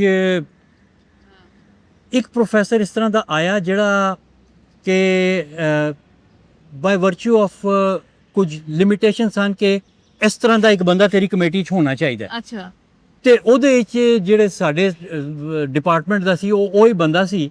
ਮਤਲਬ ਮੇਰੀ ਚੋਇਸ ਨਹੀਂ ਸੀ ਲੇਕਿਨ ਠੀਕ ਹੈ ਪ੍ਰੋਫੈਸਰ ਸੀ ਤੇ ਉਹਦਾ ਨਾਮ ਵੀ ਆ ਗਿਆ। ਹੁਣ ਮੈਂ ਮੁਲਕ ਦਾ ਨਾਂ ਨਹੀਂ ਲਵਾਂਗਾ ਲੇਕਿਨ he was just like me migrant, ਅੱਛਾ ਠੀਕ ਹੈ ਨਾ। ਉਹ ਕਿਸੇ ਹੋਰ ਮੁਲਕ ਦਾ ਸੀ। ਅੱਛਾ ਤੇ ਜਿਸ ਵੇਲੇ ਮੈਂ ਡਿਫੈਂਸ ਵਾਸਤੇ ਸਭ ਕੁਝ ਸੈੱਟ ਹੋ ਗਿਆ, ਪ੍ਰੋਫੈਸਰਾਂ ਦੀ ਟੀਮ ਬਹਿ ਗਈ, ਤੇ ਇਸ ਤੋਂ ਪਹਿਲਾਂ ਕਿ ਮੈਂ ਸ਼ੁਰੂ ਕਰਦਾ ਨਾ ਉਹ ਇਸ ਤਰ੍ਹਾਂ ਕਰਕੇ ਨਾ ਮੇਰਾ ਥੀਸਿਸ ਇਸ ਤਰ੍ਹਾਂ ਕਰਕੇ ਨਾ ਪ੍ਰਿੰਟਡ ਕਾਪੀ ਨੂੰ ਇਸ ਤਰ੍ਹਾਂ ਕਰਦਾ ਹੈ ਤੇ ਮੈਨੂੰ ਕਹਿੰਦਾ Hasan how many ਪਬਲਿਕੇਸ਼ਨਸ you had. ਮੈਂ ਕਿਹਾ ਨਨ। कहते हैं how many in pipeline submitted. मैं क्या नन। कहते हैं एनी पब्लिकेशन अंडर प्रिपरेशन। मैं क्या नन। कहते हैं सो you don't have any publication even in preparation and you think you are ready for your PhD defense। अच्छा इस ਤੋਂ ਪਹਿਲਾਂ ਕਿ ਮੈਂ ਉਹਨੂੰ ਕੁਝ ਕਹਿੰਦਾ ਨਾ, ਕਿਉਂਕਿ ਮੈਂ ਜਿਸ ਯੂਨੀਵਰਸਿਟੀ 'ਚ ਸਾਂ ਉਹ ਬੜੀ ਆਥੈਂਟਿਕੇਟਿਡ ਯੂਨੀਵਰਸਿਟੀ ਸੀ ਤੇ ਬੜੀ ਟ੍ਰੈਡੀਸ਼ਨ ਸੀ ਉਹਦੀ। ਇੱਕ ਪ੍ਰੋਫੈਸਰ ਵਿੱਚੋਂ ਬੋਲਿਆ, ਉਹਦਾ ਨਾਂ ਲੈ ਕੇ ਕਹਿੰਦਾ ਹੈ, ਹੁਣ ਮੈਂ ਉਹਦਾ ਨਾਂ ਵੀ ਨਹੀਂ ਲਵਾਂਗਾ, ਸੇ ਕਿ ਉਹਦਾ ਨਾਂ ਸੀ ਐਕਸ। ਕਹਿੰਦਾ mister X, we are a 165 years old institute, we are well capable of judging whether a work deserves a PhD or not, we don't need endorsement from others। अच्छा Hassan, go ahead and present, let's see what you have done। अच्छा अच्छा ਮਤਲਬ ਉਹਨੇ ਉਹਦਾ ਮੱਕੂ ਉੱਥੇ ਹੀ ਠੱਪ ਦਿੱਤਾ। ਅੱਛਾ ਹੁਣ ਤੁਸੀਂ ਦੱਸੋ ਇੱਥੇ ਕਿਸੇ ਨੇ ਮਾਸਟਰ ਦਾ ਵਿੱਚ ਥੀਸਿਸ ਜਿਸ ਵੇਲੇ ਤੱਕ ਉਹਦੀ 4 ਪਬਲਿਕੇਸ਼ਨਾਂ ਨਾ ਹੋ ਜਾਣ, PhD ਵਾਸਤੇ ਤੇ ਹੈ ਵੇ ਕਿ ਉਹ PhD ਤੋਂ ਬੜੀ ਦੂਰ ਦੀ ਗੱਲ ਹੈ। ਹੁਣ ਤੇ ਕਹਿੰਦੇ ਨੇ ਕਿ ਯਾਰ ਉਹ ਮਾਸਟਰ ਵਾਲੇ ਕੋਲ ਵੀ 2-4 ਕਰਾ ਲਓ ਤੇ ਫਿਰ ਉਹਨੂੰ ਕਹਿੰਦੇ ਨੇ ਹਾਂ ਵੀ ਫਸਟ ਆਥਰ ਮੇਰਾ ਨਾਮ ਪਾ ਦੇ, ਸੈਕੰਡ ਆਥਰ ਇਹਦਾ ਨਾਮ ਪਾ ਦੇ ਤੇ ਮਰਜ਼ੀ ਹੈ ਤੇ ਆਪਣਾ 5ਵੇਂ-6ਵੇਂ ਨੰਬਰ ਤੇ ਆਪਣਾ ਨਾਮ ਵੀ ਪਾ ਲੈ। ਯੈਸ ਯੈਸ ਤੇ ਇੱਥੇ ਤੇ ਅੱਛਾ ਫਿਰ ਕੀ ਹੈ ਕਿ ਉਹ ਜਿਹੜੇ ਨੰਬਰ ਆਫ ਪਬਲਿਕੇਸ਼ਨਾਂ ਨੇ ਉਹਦੇ ਨਾਲ ਉਹਨਾਂ ਦਾ ਪੈਕ ਫੈਕਟਰ ਬਣਦਾ ਹੈ, ਉਹਦੇ ਨਾਲ ਪ੍ਰੋਮੋਸ਼ਨਾਂ ਹੁੰਦੀਆਂ ਨੇ, ਉਹਦੇ ਨਾਲ ਉਹਨਾਂ ਨੂੰ ਟੈਨਿਓਰ ਟਰੈਕ ਮਿਲਦਾ ਹੈ। ਤੇ ਇਸ ਚੀਜ਼ ਦੇ ਉੱਤੇ ਬੜੇ ਲੋਕ ਨੇ ਜਿਹੜੇ ਇਸ ਵੇਲੇ ਹੂਦ ਭਾਈ ਜਿਹੜੇ ਉਹਨਾਂ ਨੇ ਇਸ ਚੀਜ਼ ਦੇ ਉੱਤੇ ਬੜਾ ਕ੍ਰਿਟਿਸਾਈਜ਼ ਕੀਤਾ ਹੈ। ਉਹ ਡਾਕਟਰ ਬਨੂਰੀ ਨੇ ਉਹ ਇਹਦੇ ਉੱਤੇ ਗੱਲ ਕਰਦੇ ਨੇ ਤੇ ਐਜੂਕੇਸ਼ਨ ਸਿਸਟਮ ਦਾ ਬੇੜਾ ਗਰਕ ਕਰਕੇ ਰੱਖ ਦਿੱਤਾ ਹੈ। ਤੇ ਇਹ ਚੀਜ਼ ਜਿਹੜੀ ਹੈ ਉਹ ਬਾਹਰ ਵੀ ਜਾ ਰਹੀ ਹੈ, ਲੇਕਿਨ ਬਾਹਰ ਦੇ ਜਿਹੜੇ ਅੱਛੇ ਇਸਟੈਬਲਿਸ਼ ਇੰਸਟੀਟਿਊਟਸ ਨੇ ਨਾ ਉਹ ਕਹਿੰਦੇ ਨੇ ਕਿ ਇਹ ਸਿਸਟਮ ਸਾਨੂੰ ਖਰਾਬ ਕਰ ਰਿਹਾ। ਐਸਾ ਹੀ ਹੈ ਸਾਡੇ ਇੱਥੇ ਈਵਨ ਟੀਚਰਸ ਤੱਕ ਜਿਹੜੇ ਨੇ ਨਾ ਹਾਂ। ਉਹ ਆਪਣੇ ਪੈਸਿਆਂ ਦੇ ਚੱਕਰ ਵਿੱਚ ਨਾ ਇੰਕਰੀਮੈਂਟਸ ਤੇ ਜ਼ਾਹਿਰ ਹੈ ਉਹਨਾਂ ਨੂੰ ਉਹਨੇ ਨੰਬਰਸ ਗੇਮ ਵਿੱਚ ਪਾ ਦਿੱਤਾ ਨਾ। ਹਾਂ। ਸਟੂਡੈਂਟ ਆਫ ਦ ਗ੍ਰੇਡ ਦੀ ਫਿਕਰ ਹੈ, ਮਤਲਬ ਹੈ ਕਿ ਬੱਚੇ ਖੁਦਕੁਸ਼ੀ ਕਰ ਲੈਂਦੇ ਨੇ ਗ੍ਰੇਡ ਨਹੀਂ ਆਉਂਦੇ ਤੇ। ਅੱਛਾ ਐਜ਼ ਅ ਹਾਈਡਰੋਲੋਜਿਸਟ ਹਾਂ ਜਾਂ ਵਾਟਰ ਸਾਇੰਟਿਸਟ ਹਾਂ। ਟਰੈਵਲ ਕਿੰਨਾ ਜ਼ਰੂਰੀ ਹੈ? ਯਾਰ ਸਿਰਫ ਹਾਈਡਰੋਲੋਜਿਸਟ ਵਾਟਰ ਸਾਇੰਟਿਸਟ ਨਹੀਂ, ਤੁਸੀਂ ਕੁਝ ਵੀ ਹੋ, ਕੁਝ ਵੀ ਹੋਵੋ ਤੁਸੀਂ ਕਿਸੇ ਰੈਸਟੋਰੈਂਟ ਮਤਲਬ ਅੰਦੂਰ ਸ਼ਹਿਰ ਦੇ ਰੈਸਟੋਰੈਂਟ ਦੇ ਤੁਸੀਂ ਭਾਂਡੇ ਧੋਣ ਦੇ ਮੁਲਾਜ਼ਮ ਵੀ ਹੋ ਨਾ, ਤੁਹਾਨੂੰ ਟਰੈਵਲ ਕਰਨਾ ਚਾਹੀਦਾ। ਦੁਨੀਆ ਨੂੰ ਵੇਖੋ, ਜਿਸ ਤਰ੍ਹਾਂ ਵੇਖੋਗੇ ਤੇ ਟਰੈਵਲ ਵਿੱਚ ਕੋਈ SOP ਨਹੀਂ ਹੈ, ਕੋਈ ਕੈਦ ਨਹੀਂ ਹੈ। ਜਿੱਥੇ ਤੁਹਾਡਾ ਦਿਲ ਚਾਹੁੰਦਾ ਤੁਸੀਂ ਜਾਓ। ਤੁਸੀਂ ਕਿੰਨੇ ਮੁਲਕ ਹੋ? ਮੈਂ ਕਦੇ ਕਾਊਂਟ ਨਹੀਂ ਕੀਤੇ। ਅੱਛਾ, ਕਰੀਏ ਅੱਜ ਬੈ ਕੇ ਕਾਊਂਟ ਕਰਨ ਦੀ ਲੋੜ ਨਹੀਂ। ਜਿੱਥੇ ਤੁਸੀਂ ਗਿਆ ਦੇਖੋ, ਲੇਕਿਨ ਤੁਸੀਂ ਜਿਸ ਦੂਸਰੇ ਮੁਲਕਾਂ 'ਚ ਜਾਂਦੇ ਹੋ, ਦੂਸਰੇ ਕਲਚਰ 'ਚ ਜਾਂਦੇ ਹੋ, ਤੇ ਤੁਹਾਡੇ ਬਹੁਤ ਸਾਰੇ ਜਿਹੜੇ ਨੇ ਨਾ ਉਹ ਸਟੀਰੀਓਟਿਪੀਕਲ ਕਨਸੈਪਟ ਨੇ, ਉਹ ਚੇਂਜ ਹੁੰਦੇ ਨੇ। ਤੇ ਤੁਸੀਂ ਹੁਣ ਮੈਂ ਤੁਹਾਨੂੰ ਦੱਸਾਂ, ਇੱਕ ਦਫਾ ਨਾ ਉਹ ਇੱਕ ਥਾਂ ਹੈ ਕਾਓਸਾਕ। ਅੱਛਾ, ਇਹ ਕਾਓਸਾਕ ਹੈ ਥਾਈਲੈਂਡ ਵਿੱਚ। ਤੇ ਥਾਈਲੈਂਡ ਦੀ ਜਿਹੜੀ ਮਸ਼ਹੂਰ ਥਾਂ ਹੈ ਨਾ ਕਾਓਸਾਕ ਦੇ ਨੇੜੇ, ਉਹ ਹੈ ਫੀਫੀ ਆਈਲੈਂਡ। ਠੀਕ ਹੈ। ਤੇ ਫੀਫੀ ਆਈਲੈਂਡ ਦਾ ਜਿਹੜਾ ਨਾਂ ਹੈ, ਉਹ ਬਹੁਤਾ ਜਿਹੜਾ ਮਸ਼ਹੂਰ ਨਾਂ ਹੈ, ਉਹ ਹੈ ਜੇਮਸ ਬਾਂਡ ਆਈਲੈਂਡ। ਅੱਛਾ, ਹੁਣ ਕਾਫੀ ਲੋਕ ਕਨੈਕਟ ਕਰ ਰਹੇ ਹੋਣਗੇ ਮੈਂ ਕਿਸ ਥਾਂ ਦੀ ਗੱਲ ਕਰ ਰਿਹਾ। ਠੀਕ। ਅੱਛਾ, ਉੱਥੇ ਨਾ ਅਸੀਂ ਸਨ ਕਾਓਸਾਕੀ, ਤੇ ਉੱਥੇ ਮੈਂ ਇੱਕ ਜਿਹੜਾ ਨਾ ਉਹ ਇਸ ਤਰ੍ਹਾਂ ਦਾ, ਜਿਸ ਤਰ੍ਹਾਂ ਬੋਟ ਵਿੱਚ ਫਿਰ ਰਹੇ ਹਾਂ ਨਾ, ਉੱਥੇ ਮੈਂ ਇੱਕ ਬੋਟ ਟੂਰ ਲਿਆ, ਤੇ ਉਹਦੇ ਵਿੱਚ ਨਾ ਇੱਕ ਇਟਾਲੀਅਨ ਵੀ ਸੀ, ਕੁਝ ਸਵਿਸ ਲੋਕ ਸਨ, ਤੇ ਇਸ ਤਰ੍ਹਾਂ ਮੁਖਤਲਿਫ ਕੌਮੀਅਤਾਂ ਦੇ ਲੋਕ ਸਨ। ਤੇ ਅਸੀਂ ਬੈਠੇ ਇਸ ਤਰ੍ਹਾਂ ਗੱਪ ਲਾ ਰਹੇ ਸਨ, ਤੇ ਇੱਕ ਦੂਜੇ ਨੂੰ ਦੱਸ ਰਹੇ ਸਨ ਅਸੀਂ ਕਿੱਥੋਂ ਆਏ ਆ। ਤੇ ਮੇਰੇ ਕੋਲੋਂ ਪੁੱਛਿਆ, ਤੇ ਮੈਂ ਕਿਹਾ ਜੀ ਮੈਂ ਪਾਕਿਸਤਾਨ ਤੋਂ ਆਇਆ। ਅੱਛਾ। ਤੇ ਉਹ ਵਿੱਚ ਇੱਕ ਇਟਾਲੀਅਨ ਬੈਠਾ ਹੋਇਆ ਸੀ, ਕਹਿੰਦੇ ਉਹ ਪਾਕਿਸਤਾਨ ਬੰਬ ਬਲਾਸਟ। ਉਸ ਜ਼ਮਾਨੇ ਦਿਮਾਗੇ ਕਾਫੀ ਹੋਰ ਸਨ, ਬੰਬ ਬਲਾਸਟ। ਤੇ मैं क्या what do you mean by bomb blast? कहते हैं no I will never go to Pakistan, there is always bomb blast in Pakistan। मैं क्या यार गल सुन, मैं क्या तू पाकिस्तान गया है? कहता I will never go there। मैं क्या ਜਦੋਂ तक मैं इटली नहीं गया था ना, मेरे ख्याल से कि ਉੱਥੇ ਤੇ ਮਾਫੀਆ ਹੁੰਦਾ ਤੇ ਡਰੱਗਸ ਹੁੰਦੇ ਨੇ। ਮੈਂ ਜਿਸ ਵੇਲੇ ਇਟਲੀ ਗਿਆ ਤੇ ਜਾਂ ਤਾਂ ਮੈਨੂੰ ਕੋਈ ਡਰੱਗ ਆ ਕੇ ਖਵਾ ਦੇਗਾ, ਤੇ ਜਾਂ ਮੈਨੂੰ ਕੋਈ ਮਾਫੀਆ ਵਾਲਾ ਘੋਪ ਦੇਵੇਗਾ ਜਾਂ ਟੀਕਾ ਲਾ ਕੇ ਆ ਜਾਏਗਾ। ਤੇ ਯਾਰ ਜਿਸ ਵੇਲੇ ਮੈਂ ਇਟਲੀ ਗਿਆ ਤੇ ਉੱਥੇ ਦੇ ਬੰਦੇ ਇਤਨੇ ਚੰਗੇ ਸਨ ਜਿਤਨੇ ਮੇਰੇ ਮੁਲਕ 'ਚ ਹੁੰਦੇ ਨੇ। ਮੈਨੂੰ ਕਿਸੇ ਨੇ ਨਹੀਂ ਆਖਿਆ ਕਿ ਮੈਂ ਕਿਹਾ ਜੇ ਮੈਂ ਸਿਰਫ ਹਾਲੀਵੁੱਡ ਦੀ ਫਿਲਮਾਂ ਤੇ ਜਾਂਦਾ ਤੇ ਮੇਰਾ ਕੈਮਰਾ ਵੀ ਕਿਸੇ ਨੇ ਖੋਹ ਲੈਣਾ ਸੀ, ਮੈਂ ਵੀ ਲੁੱਟ ਜਾਣਾ ਸੀ, ਮੇਰਾ ਕ੍ਰੈਡਿਟ ਕਾਰਡ ਵੀ ਹੋ ਜਾਣਾ ਸੀ, ਤੇ ਮੈਨੂੰ ਕਿਸੇ ਮਾਫੀਆ ਨੇ ਵੀ ਧਰ ਦੇਣਾ ਸੀ। ਤੇ ਮੈਂ ਜਿਸ ਵੇਲੇ ਇਟਲੀ ਗਿਆ ਤੇ ਮੇਰਾ ਕਨਸੈਪਟ ਚੇਂਜ ਹੋ ਗਿਆ, ਕਿਉਂਕਿ ਮੈਨੂੰ ਫਿਰ ਸਮਝ ਆਈ ਕਿ ਯਾਰ ਇਹ ਹਾਲੀਵੁੱਡ ਦੀਆਂ ਫਿਲਮਾਂ ਸਿਰਫ ਦੇਖਣ ਨਾਲ ਨਾ ਤੁਹਾਡਾ ਕਨਸੈਪਟ ਨਹੀਂ ਬਣਦਾ। ਤੇ ਮੈਂ ਕਿਹਾ ਤੂੰ ਵੀ ਹਾਲੀਵੁੱਡ ਦੀਆਂ ਫਿਲਮਾਂ ਦੇਖਣੀ ਬੰਦ ਕਰ ਦੇ। ਤਾਂ ਬਾਕੀ ਲੋਕ ਵੀ ਫਿਰ ਬੜੇ ਹੱਸੇ ਉੱਤੇ, ਉਹਨਾਂ ਨੇ ਕਿਹਾ ਹਾਂ ਟਰੈਵਲ ਕਰਨਾ ਚਾਹੀਦਾ। ਮੈਂ ਕਿਹਾ ਤੂੰ ਥਾਈਲੈਂਡ ਆਇਆ ਨਾ, ਕਿਤੇ ਪਾਕਿਸਤਾਨ ਵੀ ਆ। ਇਹ ਗੱਲ ਹੈ ਕਿ ਤੁਸੀਂ ਉਹ ਆਸ਼ੂ ਲਾਲ ਦਾ ਉਹ ਸੁਣਿਆ, ਦਰਿਆ ਪਾਣੀ ਤੇ ਡੂੰਘੇ। ਹਾਂ ਤੂੰ ਸਾਡਾ ਪਿਓ ਮਾਂ ਸੋ ਤੇ ਡੂੰਘੇ, ਐਸੇ ਬਿਲਕੁਲ ਹੈ। ਨਹੀਂ ਆਸ਼ੂ ਲਾਲ ਦੀ ਉਹ ਬੜੀ ਨਾ ਉਹ ਦੇਖੋ, ਮੈਂ ਉਹਨੂੰ ਦੱਸਾਂ, ਉਹਦਾ ਮਾਈਂਡ ਨਹੀਂ ਸਪੀਕ ਕਰਦਾ, ਉਹਦਾ ਹਾਰਟ ਸਪੀਕ ਕਰਦਾ। ਜਿਵੇਂ ਮਾਧੂ ਦਿਲੋਂ ਬੋਲਦਾ ਹੈ। ਐਗਜ਼ੈਕਟਲੀ। ਹਾਂ ਉਹ ਸਿਰਫ ਬੋਲਦਾ ਹੀ ਨਹੀਂ। ਮਾਧੂ ਜਿਹੜਾ ਨਾ, ਉਹਦਾ ਜਿਹੜਾ ਐਕਸਪ੍ਰੈਸ਼ਨ ਹੈ, ਉਹ ਉਹਦੀ ਬਾਡੀ ਦੀ ਮੂਵਮੈਂਟ ਇਸ਼ੂ ਹੈ। ਉਹ ਡਾਂਸ ਵੀ ਕਰਦਾ ਹੈ। ਦੇਖੋ dance is very strong expression. Dance ਹੋ ਗਿਆ, ਸ਼ਾਇਰੀ ਹੋ ਗਈ, ਠੀਕ ਹੈ, ਸੈਟਾਇਰ ਹੋ ਗਿਆ, ਠੀਕ ਹੈ, ਇਹ ਸਾਰੀਆਂ ਚੀਜ਼ਾਂ ਜਿਹੜੀਆਂ ਨੇ ਨਾ। ਅੱਛਾ, ਹੁਣ ਤੁਸੀਂ ਗੱਲ ਕੀਤੀ ਹੈ ਤੁਹਾਡਾ ਜਿਹੜਾ ਇੱਕ ਵੇ ਆਫ ਐਂਟਰਟੇਨਮੈਂਟ ਹੈ, ਉਹ ਕੀ ਹੈ? ਵੇ ਆਫ ਐਂਟਰਟੇਨਮੈਂਟ, ਯੈਸ, ਤੁਹਾਡੀ ਹੌਬੀਜ਼ ਕੀ ਨੇ? ਕੀ ਵੇਲੇ ਟਾਈਮ 'ਚ ਕੀ ਕਰਦੇ ਹੋ? ਯਾਰ ਟਾਈਮ ਜਿਹੜਾ ਨਾ ਵੇਲਾ ਨਹੀਂ ਹੁੰਦਾ ਮੇਰੇ ਕੋਲ। ਅੱਛਾ, ਠੀਕ ਹੈ, ਜਦੋਂ ਵੀ ਟਾਈਮ ਮਿਲਦਾ। ਨਹੀਂ ਮਤਲਬ ਹੈ ਕਿ ਦੇਖੋ ਮੈਂ ਇੱਕ ਤੇ ਮੇਰੀ ਟਰੈਵਲਿੰਗ ਹੈ, ਠੀਕ ਹੈ, ਦੂਸਰਾ ਹੈ ਕਿ in travelling I passionately follow photography. ਠੀਕ ਹੈ, ਠੀਕ ਹੈ, ਨੇਚਰ ਦੀ ਫੋਟੋਗ੍ਰਾਫੀ, ਵਾਈਲਡ ਲਾਈਫ ਦੀ photography. I am not a very good accomplished photographer per se, but I follow it as a hobby ਕਿ ਮਤਲਬ ਹੈ ਕਿ ਕੋਈ ਠੀਕ ਹੈ ਤੇ ਹਾਂ ਕੈਮਰਾ ਨਾਲ ਰੱਖ, ਕੈਮਰਾ ਹਮੇਸ਼ਾ ਨਾਲ ਰੱਖੀਦਾ, ਠੀਕ ਹੈ। ਫਿਰ ਦੂਸਰਾ ਹੈ ਕਿ ਮੈਂ ਪੇਂਟਿੰਗਸ ਵੀ ਕਰਨਾ ਵਾ, water colour, oil colour, charcoal. Music ਜਿਹੜਾ ਨਾ ਉਹ ਮੈਂ ਸੁਣਦਾ ਵਾਂ। ਅਸੀਂ ਜਾ ਰਹੇ ਸਾਂ ਕੋਸਟਲ ਹਾਈਵੇ ਤੇ ਕਰਾਚੀ ਤੋਂ ਗਵਾਦਰ, ਠੀਕ ਹੈ। Mehdi Hassan was one of the guys ਜਿਹਦਾ ਉਹ ਬਹੁਤ ਸੁਣਦਾ ਸੀ, ਠੀਕ ਹੈ। ਉਹਨੇ ਜਨਾਬ ਜਿਸ ਵੇਲੇ ਅਸੀਂ ਚੱਲੇ ਕਰਾਚੀ ਤੋਂ ਤੇ ਉਹਨੇ ਆਖਿਆ ਜਨਾਬ ਮੈਂ ਤੁਹਾਨੂੰ ਮਹਿਦੀ ਹਸਨ ਦੇ ਕਲਾਸਿਕ ਸੁਣਾਉਂਦਾ। ਅੱਛਾ, ਅਸੀਂ ਸਭ ਨੇ ਸੁਣਨੇ ਸ਼ੁਰੂ ਕਰ ਦਿੱਤੇ, ਸੁਣਦੇ ਗਏ। ਪਹਿਲਾ ਘੰਟਾ ਲੰਘ ਗਿਆ ਤੇ ਉਹਦਾ ਪੈਸ਼ਨ ਇਹ ਸੀ ਕਿ ਉਹ ਹਰ ਗਾਣਾ ਸੁਣਾਉਣ ਤੋਂ ਪਹਿਲਾਂ ਉਸ ਗਾਣੇ ਦੀ ਹਿਸਟਰੀ ਵੀ ਬਿਆਨ ਕਰਦਾ ਸੀ ਕਿ ਮਹਿਦੀ ਹਸਨ ਨੇ ਕਿੱਥੇ ਗਾਇਆ, ਕਿਉਂ ਗਾਇਆ, ਕਿਵੇਂ ਗਾਇਆ, ਕਿੱਥੇ ਕੀ ਹੋਇਆ, ਸਾਰਾ ਕੁਝ ਕਰਕੇ। ਇੱਕ ਘੰਟਾ ਲੰਘ ਗਿਆ, ਅਸੀਂ ਮਹਿਦੀ ਹਸਨ ਸੁਣ ਰਹੇ ਹਾਂ। ਦੂਜਾ ਘੰਟਾ ਲੱਗ ਗਿਆ, ਅਸੀਂ ਮਹਿਦੀ ਹਸਨ ਹੀ ਸੁਣ ਰਹੇ ਹਾਂ। ਤੀਸਰਾ ਘੰਟਾ ਚੱਲ ਰਿਹਾ ਸੀ, ਨਹੀਂ ਜੀ 8 ਘੰਟੇ ਦਾ ਸਹੀ ਰਾਹ ਔਰ ਮਾੜੇ ਤੱਕ ਨਾ। ਹਾਂ ਤੇ ਤੀਸਰਾ ਘੰਟਾ ਜਿਸ ਵੇਲੇ ਹੋ ਗਿਆ ਨਾ ਤੇ ਉਹਨੇ ਨਾ ਮੇਰੇ ਮੋਢੇ ਤੇ ਹੱਥ ਮਾਰ ਕੇ ਆਖਿਆ ਡਾਕਟਰ ਸਾਹਿਬ ਤੁਸੀਂ ਦੱਸੋ ਹੁਣ ਮੈਂ ਤੁਹਾਨੂੰ ਕੀ ਸੁਣਾਵਾਂ। ਅੱਛਾ ਤੇ ਕਲੈਕਸ਼ਨ ਉਹਨਾਂ ਕੋਲ ਇੰਨਾ ਸੀ ਕਿ ਹਰ ਬੰਦਾ ਮਹਿੰਦੀ ਹਸਨ ਦੇ ਕਿਸੇ ਗਾਣੇ ਦੀ ਫਰਮਾਇਸ਼ ਕਰਦਾ ਸੀ, ਉਹਨਾਂ ਦੇ ਕੋਲ ਹੁੰਦਾ ਸੀ। ਤੇ ਮੇਰੇ ਮੋਢੇ ਤੇ ਹੱਥ ਮਾਰ ਕੇ ਕਹਿੰਦੇ ਡਾਕਟਰ ਸਾਹਿਬ ਤੁਸੀਂ ਦੱਸੋ ਮੈਂ ਕੀ ਸੁਣਾਵਾਂ। ਮੈਂ ਕਿਹਾ ਯਾ ਖੁਦਾ ਦਾ ਵਾਸਤੇ ਕੋਈ ਲੱਚਰ ਗਾਣੇ ਲਾ।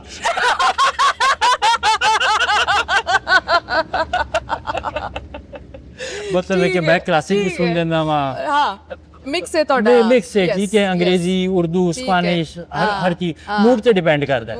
ਹਾਂ ਮਿਊਜ਼ਿਕ ਦਾ ਬਹੁਤ ਜ਼ਿਆਦਾ ਮੂਡ ਨਾਲ ਤਲਕ ਮੂਡ ਨਾਲ ਡਿਪੈਂਡ ਕਰਦਾ ਹੈ। ਤੇ ਮੈਂ ਜਿਹੜੇ ਫਾਸਟ ਡਿਸਕੋ ਟਾਈਪ ਜਿਸ ਵੇਲੇ ਮੈਂ ਨਹੀਂ ਪਸੰਦ ਇਸ ਤਰ੍ਹਾਂ ਵੀ ਹੈ ਕਿ ਜਿਸ ਵੇਲੇ ਮੈਂ ਮਤਲਬ ਹੈ ਕਿ ਫਰਜ਼ ਕਰ ਮੈਂ ਇਕੱਲਾ ਡਰਾਈਵ ਕਰ ਰਿਹਾ ਹਾਂ ਤੇ ਲੰਮੀ ਡਰਾਈਵ ਤੇ ਹਾਂ ਤੇ ਆਪਣੀ ਨੀਂਦਰ ਉਡਾਉਣ ਵਾਸਤੇ ਆਈ ਵੁੱਡ ਪਲੇ ਫਾਸਟ ਮਿਊਜ਼ਿਕ ਠੀਕ ਹੈ।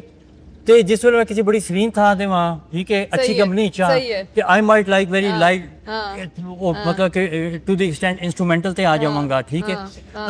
ਬਚਪਨ ਵਿੱਚ and I still like it Sohail Rana ਦੀ ਜਿਹੜੀ ਮੌਸੀਕੀ ਹੁੰਦੀ ਸੀ ਬੱਚਿਆਂ ਵਾਲੀ ਅੱਛਾ ਠੀਕ ਹੈ ਡਾਕ ਬਾਬੂ ਮੋਰਨੀਓ ਮੋਰਨੀ ਕੀ ਨਾ ਹੈ ਇਹ ਦੇਸ਼ ਹਮਾਰਾ ਹੈ ਠੀਕ ਹੈ ਇਹ ਸਾਰੇ ਅਸੀਂ ਸਕੂਲ ਵਿੱਚ ਗਾਈ ਦੇ ਸਨ ਤੇ I still like them I still have that collection in my ਤੇ ਕਦੇ ਕਦੇ ਕੱਲਾ ਬੈਠ ਕੇ ਨਾ ਮੈਂ ਉਹ ਬੱਚਿਆਂ ਦੇ ਗਾਣੇ ਵੀ ਸੁਣਦਾ ਮੈਂ ਸੁਣਿਆ ਤੁਸੀਂ ਕੁਕਿੰਗ ਵੀ ਬਹੁਤ ਸਹੀ ਕਰਦੇ ਹੋ। ਕਰ ਲੈਣਾ ਵਾ ਇੰਨੇ ਕਿ ਮਤਲਬ ਕਿ ਭੁੱਖ ਲੱਗੀ ਹੋਈ ਨਾ ਤੇ ਮੈਨੂੰ ਆਪਣਾ ਪਕਾਇਆ ਖਾਣਾ ਬੜਾ ਮਜ਼ੇਦਾਰ ਲੱਗਦਾ ਹੈ। ਅੱਛਾ ਤੇ ਕੁਝ ਲੋਕਾਂ ਦਾ ਖਿਆਲ ਹੈ ਕਿ ਮੈਂ ਬੜੀ ਅੱਛੀ ਕੁਕਿੰਗ ਕਰਨਾ ਲੇਕਿਨ ਮੇਰਾ ਇੱਕ ਤਰੀਕ ਹੈ ਅੱਛਾ ਮੈਂ ਲੋਕਾਂ ਨੂੰ ਕਰ ਦੇਣਾ ਹਾਈਜੈਕ ਅੱਛਾ ਠੀਕ ਹੈ ਤੇ ਚੰਗਾ ਉਹਨਾਂ ਨੂੰ ਮੈਂ ਜਿਹੜਾ ਨਾ ਖੱਜਲ ਕਰਨਾ ਵਾ ਹਾਂ ਕਿ ਚੰਗੀ ਉਹਨਾਂ ਨੂੰ ਭੁੱਖ ਲੱਗ ਜਾਏ। ਮੈਂ ਡਿਫਾਈਨ ਕਰਦੀ ਹਾਂ ਨਹੀਂ ਚੰਗੀ ਉਹਨਾਂ ਨੂੰ ਭੁੱਖ ਲੱਗ ਜਾਏ ਤੇ ਫਿਰ ਮੈਂ ਭਾਵੇਂ ਉਹਨੂੰ ਕਾਓਗੇ ਆਣਾ ਕੇ ਲਗਾ ਨਾ ਉਹਨਾਂ ਨੂੰ ਬੜਾ ਮਜ਼ੇਦਾਰ ਲੱਗਦਾ ਤੇ ਕਹਿੰਦੇ ਨੇ ਯਾਰ ਮਜ਼ਾ ਆ ਗਿਆ ਖਾਣ ਦਾ ਯਾਰ ਤੂੰ ਤਾਂ ਬੜੀ ਚੰਗੀ ਕੁਕਿੰਗ ਨਹੀਂ ਤੁਸੀਂ ਖਾਣਾ ਪਕਾਉਣ ਦਾ ਜਿਹੜਾ ਪ੍ਰੋਸੈਸ ਹੈ ਨਾ ਉਹਨੂੰ ਸਿਡਕਸ਼ਨ ਦੇ ਤੌਰ ਤੇ ਇਸਤੇਮਾਲ ਕਰਦੇ ਹੋ ਆਨਾ ਬਿਲਕੁਲ ਹੈ ਉਹ ਮੈਂ ਤੁਹਾਨੂੰ ਦੱਸਾਂ ਇਹ ਚੀਜ਼ ਜਿਹੜੀ ਉਹ ਇੱਕ ਤੇ ਵੈਸੇ ਹੁੰਦਾ ਹੈ ਕਿ ਬੰਦਾ ਸਰਵਾਈਵਲ ਵਾਸਤੇ ਵੀ ਕਰ ਦਿੰਦਾ ਤੇ ਇਹ ਚੀਜ਼ਾਂ ਕੁਝ ਸਿੱਖੀਆਂ ਨੇ ਜਿਹੜੀਆਂ ਮਤਲਬ ਹੈ ਕਿ ਵਰਥ ਸ਼ੇਅਰਿੰਗ ਨੇ। ਉੱਥੇ ਇੱਕ ਸਾਡਾ ਦੋਸਤ ਸੀ ਮਿਸ਼ੀਗਨ ਸਟੇਟ ਵਿੱਚ ਕਿਸੇ ਦੂਸਰੇ ਡਿਪਾਰਟਮੈਂਟ ਦਾ ਸੀ ਲੇਕਿਨ ਉਹਨੂੰ ਇਹ ਕਿਸ਼ਤੀ ਚਲਾਉਣ ਦਾ ਬੜਾ ਸ਼ੌਕ ਸੀ ਤੇ ਮੈਂ ਵੀ ਉੱਥੇ ਨਾ 2 ਕੈਕਸ ਰੱਖੀਆਂ ਹੋਈਆਂ ਸਨ ਤੇ ਅਸੀਂ ਬੋਟਿੰਗ ਸ਼ੂਟਿੰਗ ਵਾਸਤੇ ਜਾਂਦੇ ਸਨ ਤੇ ਉਹ ਅਕਸਰ ਸਾਡੇ ਨਾਲ ਹੁੰਦਾ ਸੀ। ਉਹਦਾ ਪਿਓ ਜਿਹੜਾ ਸੀ ਨਾ ਉਹ ਸੀ US ਆਰਮੀ ਵਿੱਚ ਅੱਛਾ ਤੇ ਉਹਦੀ ਡਿਊਟੀ ਲੱਗੀ ਇਰਾਕ ਵਿੱਚ। ਇਰਾਕ ਜੰਗ ਵਿੱਚ ਉਹ ਗਿਆ ਉਹਨੇ ਪਤਾ ਨਹੀਂ ਕੀ ਵੇਖਿਆ ਉਹਨੇ ਖੁਦਕੁਸ਼ੀ ਕਰ ਤੇ ਇਹ ਤੇ ਇਹਦੀ ਮਾਂ ਇਕੱਲੇ ਰਹਿ ਗਏ ਤੇ ਇਹਦੇ ਵਿੱਚ ਨਾ ਕੋਈ ਇਹਦੀ ਇੱਕ ਫਰੈਂਡ ਸੀ ਉਹ ਕਿਉਂਕਿ ਉਹਨੂੰ ਪਤਾ ਸੀ ਅਸੀਂ ਇੱਥੇ ਕਲੋਜ਼ ਫਰੈਂਡ ਨੇ ਉਹਨੇ ਸਾਨੂੰ ਆ ਕੇ ਦੱਸਿਆ ਕਿ ਇਸ ਮੁੰਡੇ ਵਿੱਚ ਨਾ ਕੁਝ ਸੁਸਾਈਡਲ ਟ੍ਰੈਂਡਸ ਆ ਰਹੇ ਨੇ ਕਿਉਂਕਿ ਇਹ ਪਤਾ ਨਹੀਂ ਇੰਟਰਨੈਟ ਤੋਂ ਸਰਚ ਕਰ ਰਹੇ ਸੀ ਕਿ ਕਿਹੜੀ ਵੇਨ ਕੱਟੀਏ ਤੇ ਜਲਦੀ ਬੰਦਾ ਮਰ ਜਾਂਦਾ ਤੇ ਇਹ ਉਹ ਤੇ ਉਹਨੇ ਆਖਿਆ ਯਾਰ ਇਹਦਾ ਕੁਝ ਕਰੋ। ਅੱਛਾ ਅਸੀਂ ਉਹਦੇ ਨਾਲ ਜਾ ਕੇ ਗੱਲ ਕੀਤੀ ਉਹਨੇ ਆਖਿਆ ਕਿ ਯਾਰ ਮੁੰਡੇ ਨੂੰ ਮੇਰੇ ਕੋਲ ਲੈ ਆ ਅਸੀਂ ਉਹਨੂੰ ਲੈ ਗਏ ਉਹਦੇ ਕੋਲ ਸਾਈਕੋਲੋਜਿਸਟ ਨੂੰ ਕੋਲ ਗੱਲਾਂ ਬਾਤਾਂ ਕੀਤੀਆਂ। ਅੱਛਾ ਉਹ ਜਿਹੜਾ ਮੁੰਡਾ ਸੀ ਉਹਨੂੰ ਜਿਹੜਾ ਸਾਈਕੀਆਟ੍ਰਿਸਟ ਸੀ ਨਾ ਉਹਨੇ ਮਸ਼ਵਰਾ ਦਿੱਤਾ ਉਹਨੇ ਆਖਿਆ ਕਿ ਇੱਥੇ ਨਾ ਜਿਹੜੇ ਡਿਫਰੈਂਟ ਕੋਰਸਿਸ ਯੂਨੀਵਰਸਿਟੀ ਆਫਰ ਕਰਦੀ ਹੈ ਉਹਦੇ ਵਿੱਚ ਉਹ ਕੋਰਸਿਸ ਨੇ ਇਸ ਦੇ ਕੁਕਿੰਗ ਦੇ ਤੇ ਤੂੰ ਕੁਕਿੰਗ ਦੇ ਕਿਸੇ ਕੋਰਸ ਵਿੱਚ ਐਨਰੋਲ ਕਰ ਲੈ ਇੱਕ ਸਮੈਸਟਰ ਵਾਸਤੇ। ਅੱਛਾ ਤੇ ਉਹ ਜਿਹੜਾ ਕੁਕਿੰਗ ਦਾ ਕੋਰਸ ਸੀ ਕਿਉਂਕਿ ਅਸੀਂ ਉਸਦੇ ਯਾਰ ਦੋਸਤ ਸਨ ਤੇ ਅਸਾਂ ਵੀ ਐਨਰੋਲ ਕਰ ਲਿਆ। ਅੱਛਾ ਤੇ ਤੁਸੀਂ ਯਕੀਨ ਕਰੋ ਕੁਕਿੰਗ ਵਾਸ ਫਨ।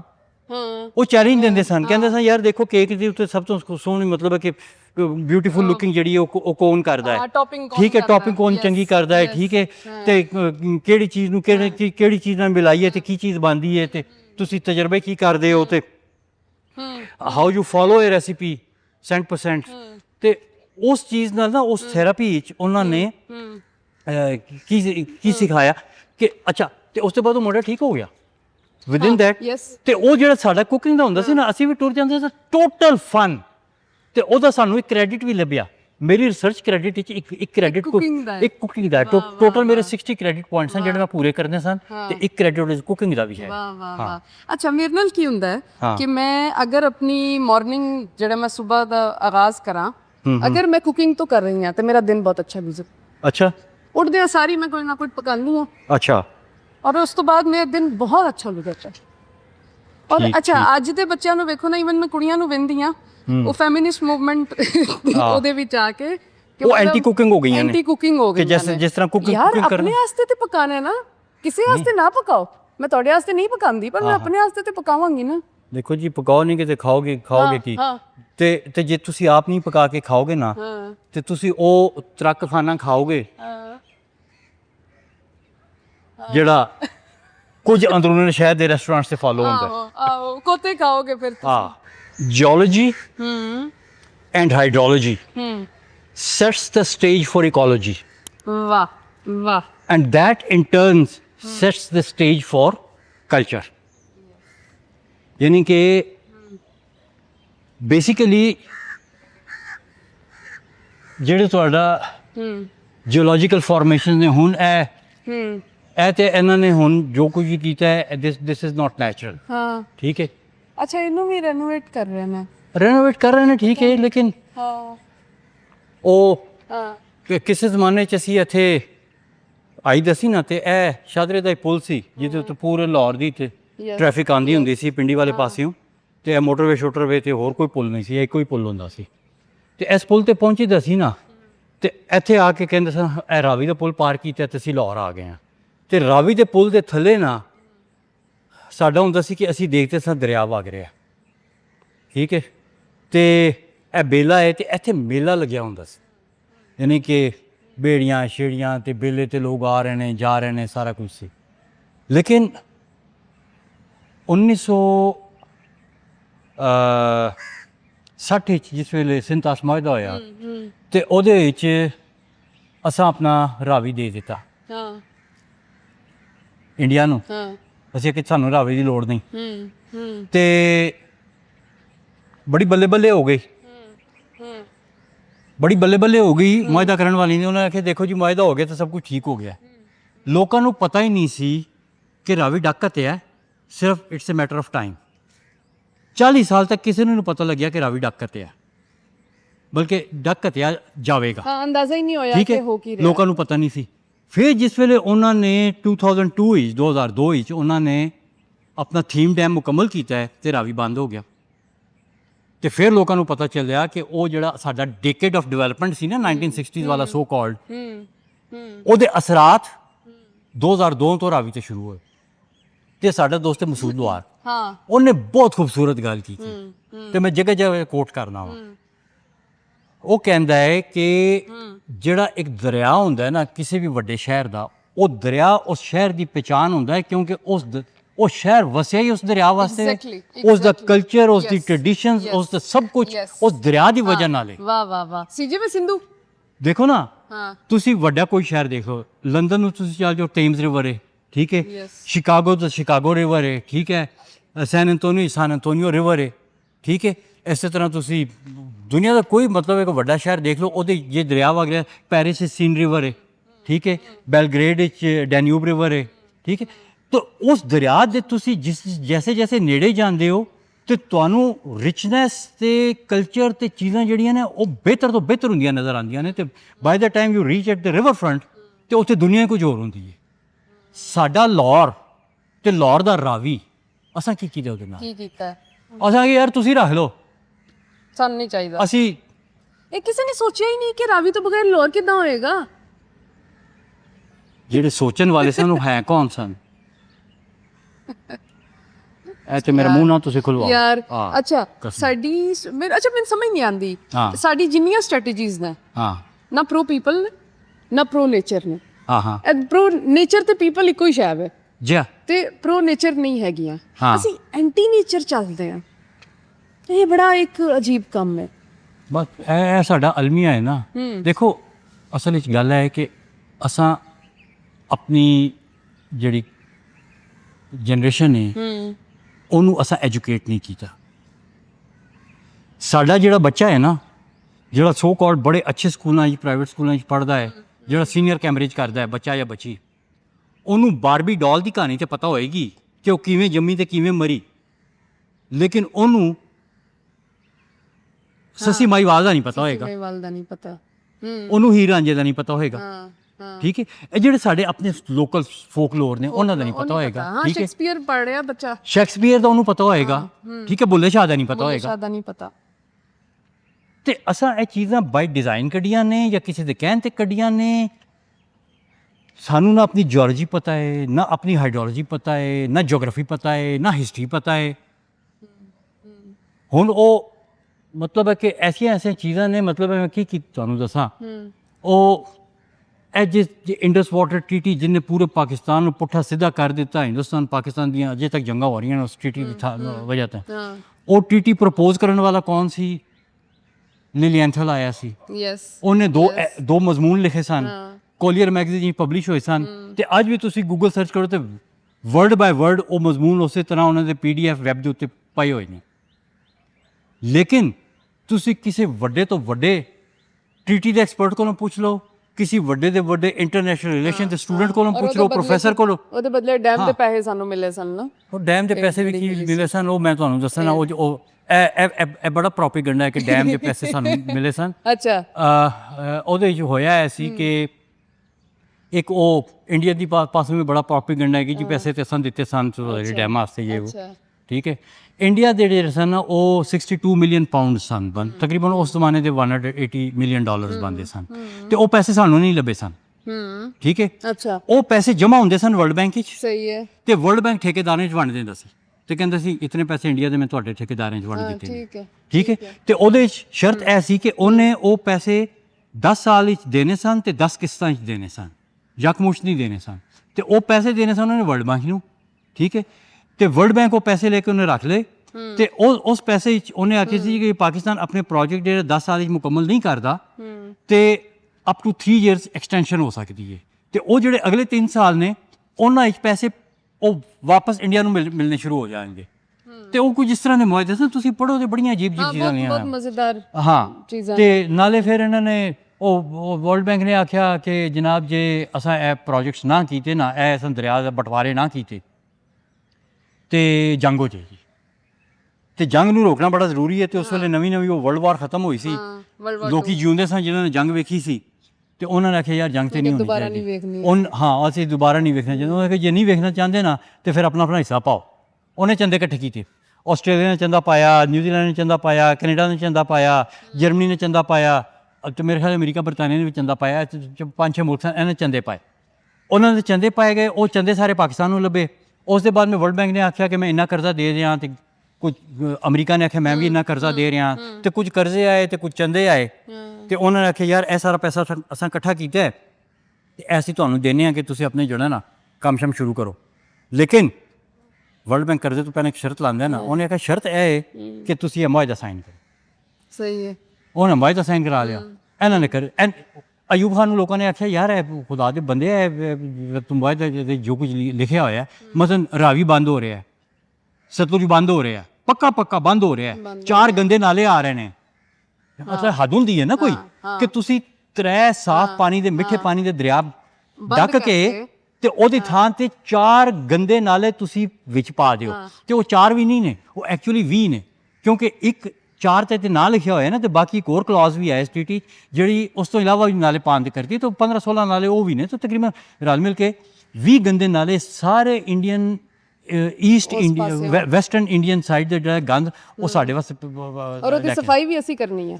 ਅਸੀਂ ਉਹਦੀ ਸਫਾਈ ਵੀ ਕਰਨੀ ਹੈ। ਤੇ ਜੇ ਉਹ ਬਹੁਤਾ ਗੰਦ ਪਾਣ ਨਾ ਤੇ ਅਸਾਂ ਆਪਣੇ ਜਿਹੜੇ ਨਾਲੇ ਨਾ ਡਿਆਰਾ ਛੜਿਆ, ਇਹਨਾਂ ਨੂੰ ਡੂੰਘਾ ਕਰਨਾ ਹੈ ਜਾਂ ਚੌੜਾ ਕਰਨਾ ਹੈ। ਤੇ ਇਹ ਐਸਾ ਤਾਂ ਲੋਕਾਂ ਨੇ ਕਿਹਾ ਯਾਰ ਤੂੰ ਐਕਟੀਵਿਟੀ ਕਿਉਂ ਕਰਨਾ ਹੈ?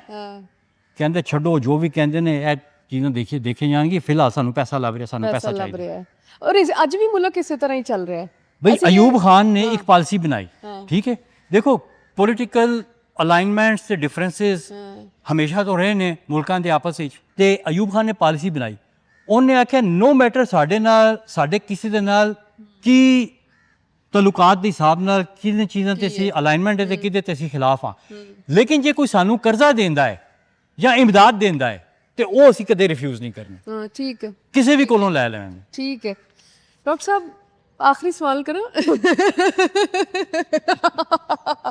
ਅੱਛਾ, ਪੂਰੀ ਦੁਨੀਆ 'ਚ ਤੁਹਾਡੀਆਂ ਮੈਂ ਬਹੁਤ ਤਾਰੀਫਾਂ ਸੁਣੀਆਂ ਨੇ, ਤੁਸੀਂ ਵੱਡੇ ਵੱਡੇ ਪ੍ਰੋਜੈਕਟਸ ਕੀਤੇ ਨੇ ਇੰਟਰਨੈਸ਼ਨਲੀ, ਲੇਕਿਨ ਪਾਕਿਸਤਾਨ ਵਿੱਚ ਤੁਹਾਨੂੰ ਗਾਲਾਂ ਪੈਂਦੀਆਂ ਨੇ? ਨਹੀਂ ਸਾਰੇ ਗਾਲਾਂ ਨਹੀਂ ਦਿੰਦੇ। ਚਲੋ ਕੋਈ 2-4 ਜੀ ਨਹੀਂ ਦਿੰਦੇ। ਨਹੀਂ ਦੇਖੋ ਮੈਂ ਤੁਹਾਨੂੰ ਦੱਸਾਂ, ਗਾਲਾਂ ਵੀ ਨਹੀਂ ਦਿੰਦੀਆਂ। ਦੇਖੋ ਇਹ ਇੱਕ ਮੈਂ ਨਾ ਹੁਣ ਨਹੀਂ ਕਹਿਣਾਗਾ। ਅੱਛਾ ਇੱਕ ਬੜੀ ਵੱਡੀ ਇੰਟਰਨੈਸ਼ਨਲ INGO ਹੈ, ਅੱਛਾ ਠੀਕ ਹੈ, ਇੰਟਰਨੈਸ਼ਨਲ ਮੈਂ ਡਬਲ ਕਹਿ ਗਿਆ, INGO ਮੀਨ INGO, ਇੰਟਰਨੈਸ਼ਨਲ NGO, yes. ਠੀਕ ਹੈ, ਬੜੀ ਵੱਡੀ ਹੈ ਪੂਰੀ ਦੁਨੀਆ ਵਿੱਚ ਹੈ। ਹਾਂ। ਉਹਦਾ ਇੱਕ ਦਫ਼ਤਰ ਪਾਕਿਸਤਾਨ ਵਿੱਚ ਵੀ ਹੈ, ਬਲਕਿ ਲਾਹੌਰ ਹੀ ਹੈ ਉਹਦਾ ਦਫ਼ਤਰ, ਠੀਕ ਹੈ, ਇतना ਮੈਂ ਹਿੰਟ ਦੇ ਦੇਣਾ ਵਾ। ਹਾਂ ਉਸ NGO ਨੇ ਲਾਏ ਰੀਚਾਰਜ ਵੈਲ, ਕਾਫੀ ਸਾਰੇ ਲਾਏ ਨੇ ਉਹਨਾਂ ਨੇ, ਅੱਛਾ ਲਾਹੌਰ ਵਿੱਚ ਲਾਹੌਰ ਵਿੱਚ ਲਾਏ ਨੇ ਉਹਨਾਂ ਨੇ। ਅੱਛਾ ਉਹਨਾਂ ਦਾ ਇੱਕ ਰੀਚਾਰਜ ਵੈਲ ਉੱਥੇ ਲੱਗਿਆ ਹੋਇਆ ਸੀ ਇੱਕ ਸੁਸਾਇਟੀ ਵਿੱਚ, ਤੇ ਉਹ ਸੁਸਾਇਟੀ ਵਾਲਿਆਂ ਨੇ ਮੈਨੂੰ ਆਖਿਆ ਕਿ ਯਾਰ ਤੁਸੀਂ ਵੀ ਐਕਸਪਰਟ ਹੋ, ਤੁਸੀਂ ਸਾਡਾ ਰੀਚਾਰਜ ਵੈਲ ਤੇ ਦੇਖੋ। ਅੱਛਾ ਮੈਂ ਬੜੇ ਸ਼ੌਕ ਨਾਲ ਗਿਆ ਦੇਖਣ ਵਾਸਤੇ, ਕਿਉਂਕਿ ਮੈਂ ਹਾਈਡਰੋਜੀਓਲੋਜਿਸਟ ਹਾਂ, ਬੜਾ ਕੋਰ ਬਿਜ਼ਨਸ ਸੀ ਮੇਰਾ। ਮੈਂ ਜਾ ਕੇ ਦੇਖਿਆ ਤੇ ਉਹਨਾਂ ਨੇ ਆਖਿਆ ਕਿ ਯਾਰ ਇਹ ਕੰਮ ਨਹੀਂ ਕਰਦਾ। ਮੈਂ ਕਿਹਾ ਤੁਹਾਨੂੰ ਕਿਵੇਂ ਪਤਾ ਕੰਮ ਨਹੀਂ ਕਰਦਾ? ਕਹਿੰਦੇ ਕਿ ਇਹ ਵੈਲ ਇੱਥੇ ਲਾਇਆ ਉਹਨਾਂ ਨੇ, ਤੇ ਜਿਸ ਵੇਲੇ ਬਾਰਿਸ਼ ਹੁੰਦੀ ਹੈ ਤੇ ਪਾਣੀ ਉੱਥੇ ਖਲੋ ਜਾਂਦਾ ਹੈ। ਤੇ ਪਹਿਲੀ ਗੱਲ ਤਾਂ ਇਹ ਕਿ ਇਹਨੂੰ ਉੱਥੇ ਹੋਣਾ ਚਾਹੀਦਾ ਸੀ। ਜਿਸ ਵੇਲੇ ਬਹੁਤੀ ਬਾਰਿਸ਼ ਹੁੰਦੀ ਹੈ ਪਾਣੀ ਉੱਤੇ ਚੜ੍ਹ ਜਾਂਦਾ ਹੈ, ਲੇਕਿਨ ਇਹਦੇ ਵਿੱਚ ਪਤਾ ਨਹੀਂ, ਸਾਨੂੰ ਨਹੀਂ ਪਤਾ ਕਿੰਨਾ ਕੁ ਜਾਂਦਾ ਹੈ, ਲੇਕਿਨ ਲੱਗਦਾ ਇਸੇ ਤਰ੍ਹਾਂ ਹੈ ਕਿ ਉਹ ਪਾਣੀ ਉੱਤੇ ਇਹਦੇ ਉੱਤੇ ਆ ਕੇ ਖਲੋ ਗਿਆ, ਜਾ ਰਿਹਾ ਕਿ ਨਹੀਂ ਜਾ ਰਿਹਾ। ਤੇ ਪਹਿਲਾਂ ਐਸੇ ਲੱਗਣ ਤੋਂ ਪਹਿਲਾਂ ਜਿੰਨੇ ਟਾਈਮ ਵਿੱਚ ਪਾਣੀ ਥੱਲੇ ਜਾਂਦਾ ਸੀ, ਹੁਣ ਵੀ ਤਕਰੀਬਨ ਉਤਨੀ ਦੇਰ ਤੱਕ ਉਸ ਗਰਾਊਂਡ ਵਿੱਚ ਪਾਣੀ ਖਲੋਤਾ ਰਹਿੰਦਾ। ਤੇ ਮੈਂ ਜਾ ਕੇ ਫਿਰ ਦੇਖਿਆ ਉਹ ਵੈਲ, ਤੁਸੀਂ ਯਕੀਨ ਕਰੋ ਉਹ ਰੀਚਾਰਜ ਵੈਲ ਹੈ ਹੀ ਨਹੀਂ, ਉਹ ਇਨਫਿਲਟ੍ਰੇਸ਼ਨ ਪਾਈਪ ਹੈ। ਹੁਣ ਇਹ ਮੈਂ ਦੋ ਟਰਮਸ ਬੋਲੀਆਂ ਨੇ, ਇੱਕ ਰੀਚਾਰਜ ਵੈਲ ਹੁੰਦਾ ਹੈ, ਇੱਕ ਇਨਫਿਲਟ੍ਰੇਸ਼ਨ ਪਾਈਪ ਹੁੰਦੀ ਹੈ। ਤੇ ਜਿਨ੍ਹਾਂ ਨੇ ਬਣਾਇਆ ਹੈ ਤੇ ਲਾਇਆ ਹੈ ਤੇ ਆਪਣੇ ਆਪ ਨੂੰ ਇੰਟਰਨੈਸ਼ਨਲ ਕਹਿੰਦੇ ਨੇ, ਉਹਨਾਂ ਨੂੰ ਬੇਸਿਕ ਹਾਈਡਰੋਜੀਓਲੋਜੀ ਦਾ ਨਹੀਂ ਪਤਾ। ਤੇ ਅੱਛਾ ਬੋਰਡ ਵੀ ਲਾਇਆ ਹੋਇਆ ਹੈ, ਅੱਛਾ ਬੋਰਡ ਦੇ ਉੱਤੇ ਡਾਇਗਰਾਮ ਵੀ ਉਹਨਾਂ ਨੇ ਬਣਾਈ ਹੋਈ ਹੈ। ਉਹ ਵੀ ਕਿਸੇ ਸਿਵਲ ਇੰਜੀਨੀਅਰ ਨੇ ਬਣਾਇਆ ਹੋਣਾ, ਪਤਾ ਨਹੀਂ ਕਿਹਨੇ ਬਣਾਇਆ। ਉਹ ਤਾਂ ਲੱਗਦਾ ਉਹ ਸਿਵਲ ਇੰਜੀਨੀਅਰ ਚੰਗਾ ਕੰਮ ਕਰਦੇ ਨੇ, ਯਕੀਨ ਕਰੋ, ਇਤਨਾ ਭੈੜਾ ਕੰਮ ਨਹੀਂ ਕਰਦੇ ਸਿਵਲ ਇੰਜੀਨੀਅਰ, ਚੰਗਾ ਭਲਾ ਅੱਛਾ ਕੰਮ ਕਰਦੇ ਨੇ, ਪਤਾ ਨਹੀਂ ਕਿੰਨੇ ਦਾ ਹੈ, ਠੀਕ ਹੈ। ਉਹਨਾਂ ਦਾ ਕੋਈ ਅਕਾਊਂਟੈਂਟ ਬਣਵਾ ਕੇ ਲਿਆਇਆ ਉਹ ਬੋਰਡ ਕੀ, ਉਹਦੇ ਉੱਤੇ ਨਾ ਉਹਦਾ ਇੱਕ ਕਨਸੈਪਚੁਅਲ ਡਾਇਗਰਾਮ ਬਣਿਆ ਹੋਇਆ। ਉਹ ਕਨਸੈਪਚੁਅਲ ਡਾਇਗਰਾਮ ਸਾਇੰਟੀਫਿਕਲੀ ਗਲਤ ਹੈ, ਅੱਜ ਤੱਕ ਕਿਸੇ ਨੇ ਨਹੀਂ ਪੁੱਛਿਆ। ਉਹ ਕਿਸੇ WhatsApp ਦੇ ਗਰੁੱਪ ਦੇ ਉੱਤੇ ਕੋਈ ਚੈਟ ਹੋ ਰਹੀ ਸੀ, ਪ੍ਰੋਫੈਸ਼ਨਲ ਦਾ ਗਰੁੱਪ ਹੈ, ਤੇ ਉਹਦੇ 'ਚ ਮੈਂ ਆਖਿਆ ਕਿ ਯਾਰ ਇਸ ਤਰ੍ਹਾਂ ਦਾ ਇੱਕ ਵੈਲ ਬਣਿਆ ਹੋਇਆ, ਤੇ ਉਹ ਮੈਂ ਦੇਖਿਆ ਤੇ ਉਹ ਠੀਕ ਨਹੀਂ ਬਣਿਆ ਹੋਇਆ। ਤੇ ਉਹ ਕਿਸੇ ਨੇ ਮੈਨੂੰ ਵਿਚੜਾ ਨਾ ਪ੍ਰੈਸ਼ਰਾਈਜ਼ ਕੀਤਾ ਕਿ ਤੁਸੀਂ ਐਵੇਂ ਆਵਾਜ਼ ਤੀਰ ਨਾ ਮਾਰੋ ਨਾ, ਅਸਾਂ ਜਿਹੜੇ ਬਣਾਏ ਨੇ ਬੜੇ ਅੱਛੇ ਬਣਾਏ ਨੇ, ਤੁਸੀਂ ਸਪੈਸੀਫਿਕ ਦੱਸੋ ਕਿਹੜਾ ਹੈ। ਅੱਛਾ ਮੈਂ ਫਿਰ ਸਪੈਸੀਫਿਕ ਦੱਸਿਆ, ਜਨਾਬ ਇਹ ਸੁਸਾਇਟੀ, ਇਹ ਲੋਕੇਸ਼ਨ ਤੇ ਇਹ ਆਰਗੇਨਾਈਜੇਸ਼ਨ ਨੇ ਜਿਹਨੇ ਬਣਾਇਆ। ਮੈਂ ਕਿਹਾ ਹੋਰ ਸਪੈਸੀਫਿਕ ਹੋ ਜਾਵਾਂ। ਅੱਛਾ ਹੁਣ ਜਿਹੜਾ ਉਸ ਆਰਗੇਨਾਈਜੇਸ਼ਨ ਦਾ ਵੀ ਸੀਨੀਅਰ ਬੰਦਾ ਹੈ ਉਸ ਗਰੁੱਪ ਵਿੱਚ, ਉਹਨੂੰ ਬੜਾ ਗੁੱਸਾ ਲੱਗਿਆ। ਉਹਨੇ ਐਡਾ ਲੰਮਾ ਫਰਲਾ ਲਿਖਿਆ ਉਹਦੇ WhatsApp ਦੇ ਉੱਤੇ ਕਿ ਜਨਾਬ ਤੁਸੀਂ ਜਨਾਬ ਇੰਟੈਲੈਕਚੁਅਲ ਬੁੱਲੀ ਹੋ। ਸਹੀ ਹੈ, ਠੀਕ ਹੈ, ਤੁਸੀਂ ਇੰਟੈਲੈਕਚੁਅਲ ਬੁੱਲੀ ਹੋ। ਤੇ ਕੋਈ ਪਤਾ ਨਹੀਂ ਕਿ ਉਹ ਚੈਟ GPT ਤੋਂ ਕੱਢ ਕੇ ਨਾ ਕਿ ਰੀਚਾਰਜ ਵੈਲ ਕਿਵੇਂ ਬਣੀਦਾ, ਤੇ ਉਹ ਚੈਟ GPT ਤੇ ਕੁਝ ਨਾ ਕੁਝ ਕਰ ਦਿੰਦਾ, ਤੇ ਉਹ ਜਨਾਬ ਉਹਨੇ ਕੋਈ 1.5 ਸਫ਼ੇ ਦਾ ਉਹਨੇ ਜਿਹੜਾ ਟੈਕਸਟ ਲਾ ਕੇ ਕਿ ਜਨਾਬ ਅਸਾਂ ਇਹ ਸਭ ਕੁਝ ਕੀਤਾ ਹੈ। ਕਿਆ ਬਾਤ। ਤੇ ਮੈਂ ਫਿਰ ਉਹਨੂੰ ਨਹੀਂ ਬਹੁਤਾ ਗੋਲਿਆ, ਮੈਂ ਕਿਹਾ ਯਾਰ ਤੂੰ ਜੋ ਮਰਜ਼ੀ ਕਹਿੰਦਾ ਰਹੇ, ਤੂੰ ਸ਼ੁੱਧ ਚਲੋਲੇ ਸ਼ਾਇਦ, ਲੇਕਿਨ ਮੈਨੂੰ ਉਹਨੇ ਇੰਟੈਲੈਕਚੁਅਲ ਬੁੱਲੀ ਦਾ ਖਿਤਾਬ ਦਿੱਤਾ। ਮੈਂ ਹੈਪੀਲੀ ਐਕਸੈਪਟ ਕਰ ਲਿਆ। ਮੈਂ ਕਿਹਾ ਠੀਕ ਹੈ, ਮੈਂ ਇੰਟੈਲੈਕਚੁਅਲ ਬੁੱਲੀ ਆ ਨਾ, ਕਮਲ ਕਹਾਂ ਹੁਣ ਤਾਂ ਇੰਟੈਲੈਕਚੁਅਲ ਨਾ, ਠੀਕ ਹੈ, ਭਾਵੇਂ ਬੁੱਲੀ ਹੋਵਾਂ, ਹੁਣ ਤਾਂ ਇੰਟੈਲੈਕਚੁਅਲ। ਹਾਂ ਤੇ ਇੱਥੇ ਅੱਜ ਦਾ ਜਿਹੜਾ ਪ੍ਰੋਗਰਾਮ ਹੈ ਉਹ ਖਤਮ ਕਰਦੇ ਹਾਂ, ਫਿਰ ਮਿਲਦੇ ਹਾਂ। ਭੁੱਖ ਬਹੁਤੀ ਲੱਗ ਗਈ ਹੈ, ਭੁੱਖ ਬਹੁਤੀ ਲੱਗ ਗਈ ਹੈ ਜੀ, ਭੁੱਖ ਬਹੁਤੀ ਲੱਗ ਗਈ ਹੈ। ਅਸੀਂ ਸਵੇਰ ਦੇ ਆਏ ਆ ਤੇ ਹੁਣ ਤੇ ਸਹੀ ਧੁੱਪ ਨਿਕਲ ਆਈ ਹੈ, ਹੁਣ ਜਾ ਕੇ ਕੋਈ ਖਾਬੇ ਛਾਬੇ ਖਾਂਦੇ ਆ। ਬਿਲਕੁਲ। ਔਰ ਅੱਜ ਮੇਰਾ ਜਿਹੜਾ ਮਾਈਕ ਸੀ ਉਹਦੀ ਬੈਟਰੀ ਮੁੱਕ ਗਈ ਸੀ ਤੇ ਮੈਂ ਇਦਾਂ ਗੁਜ਼ਾਰਾ ਕੀਤਾ, ਸੌਰੀ ਫॉर दैट। ਰੱਬ ਰਾਖਾ।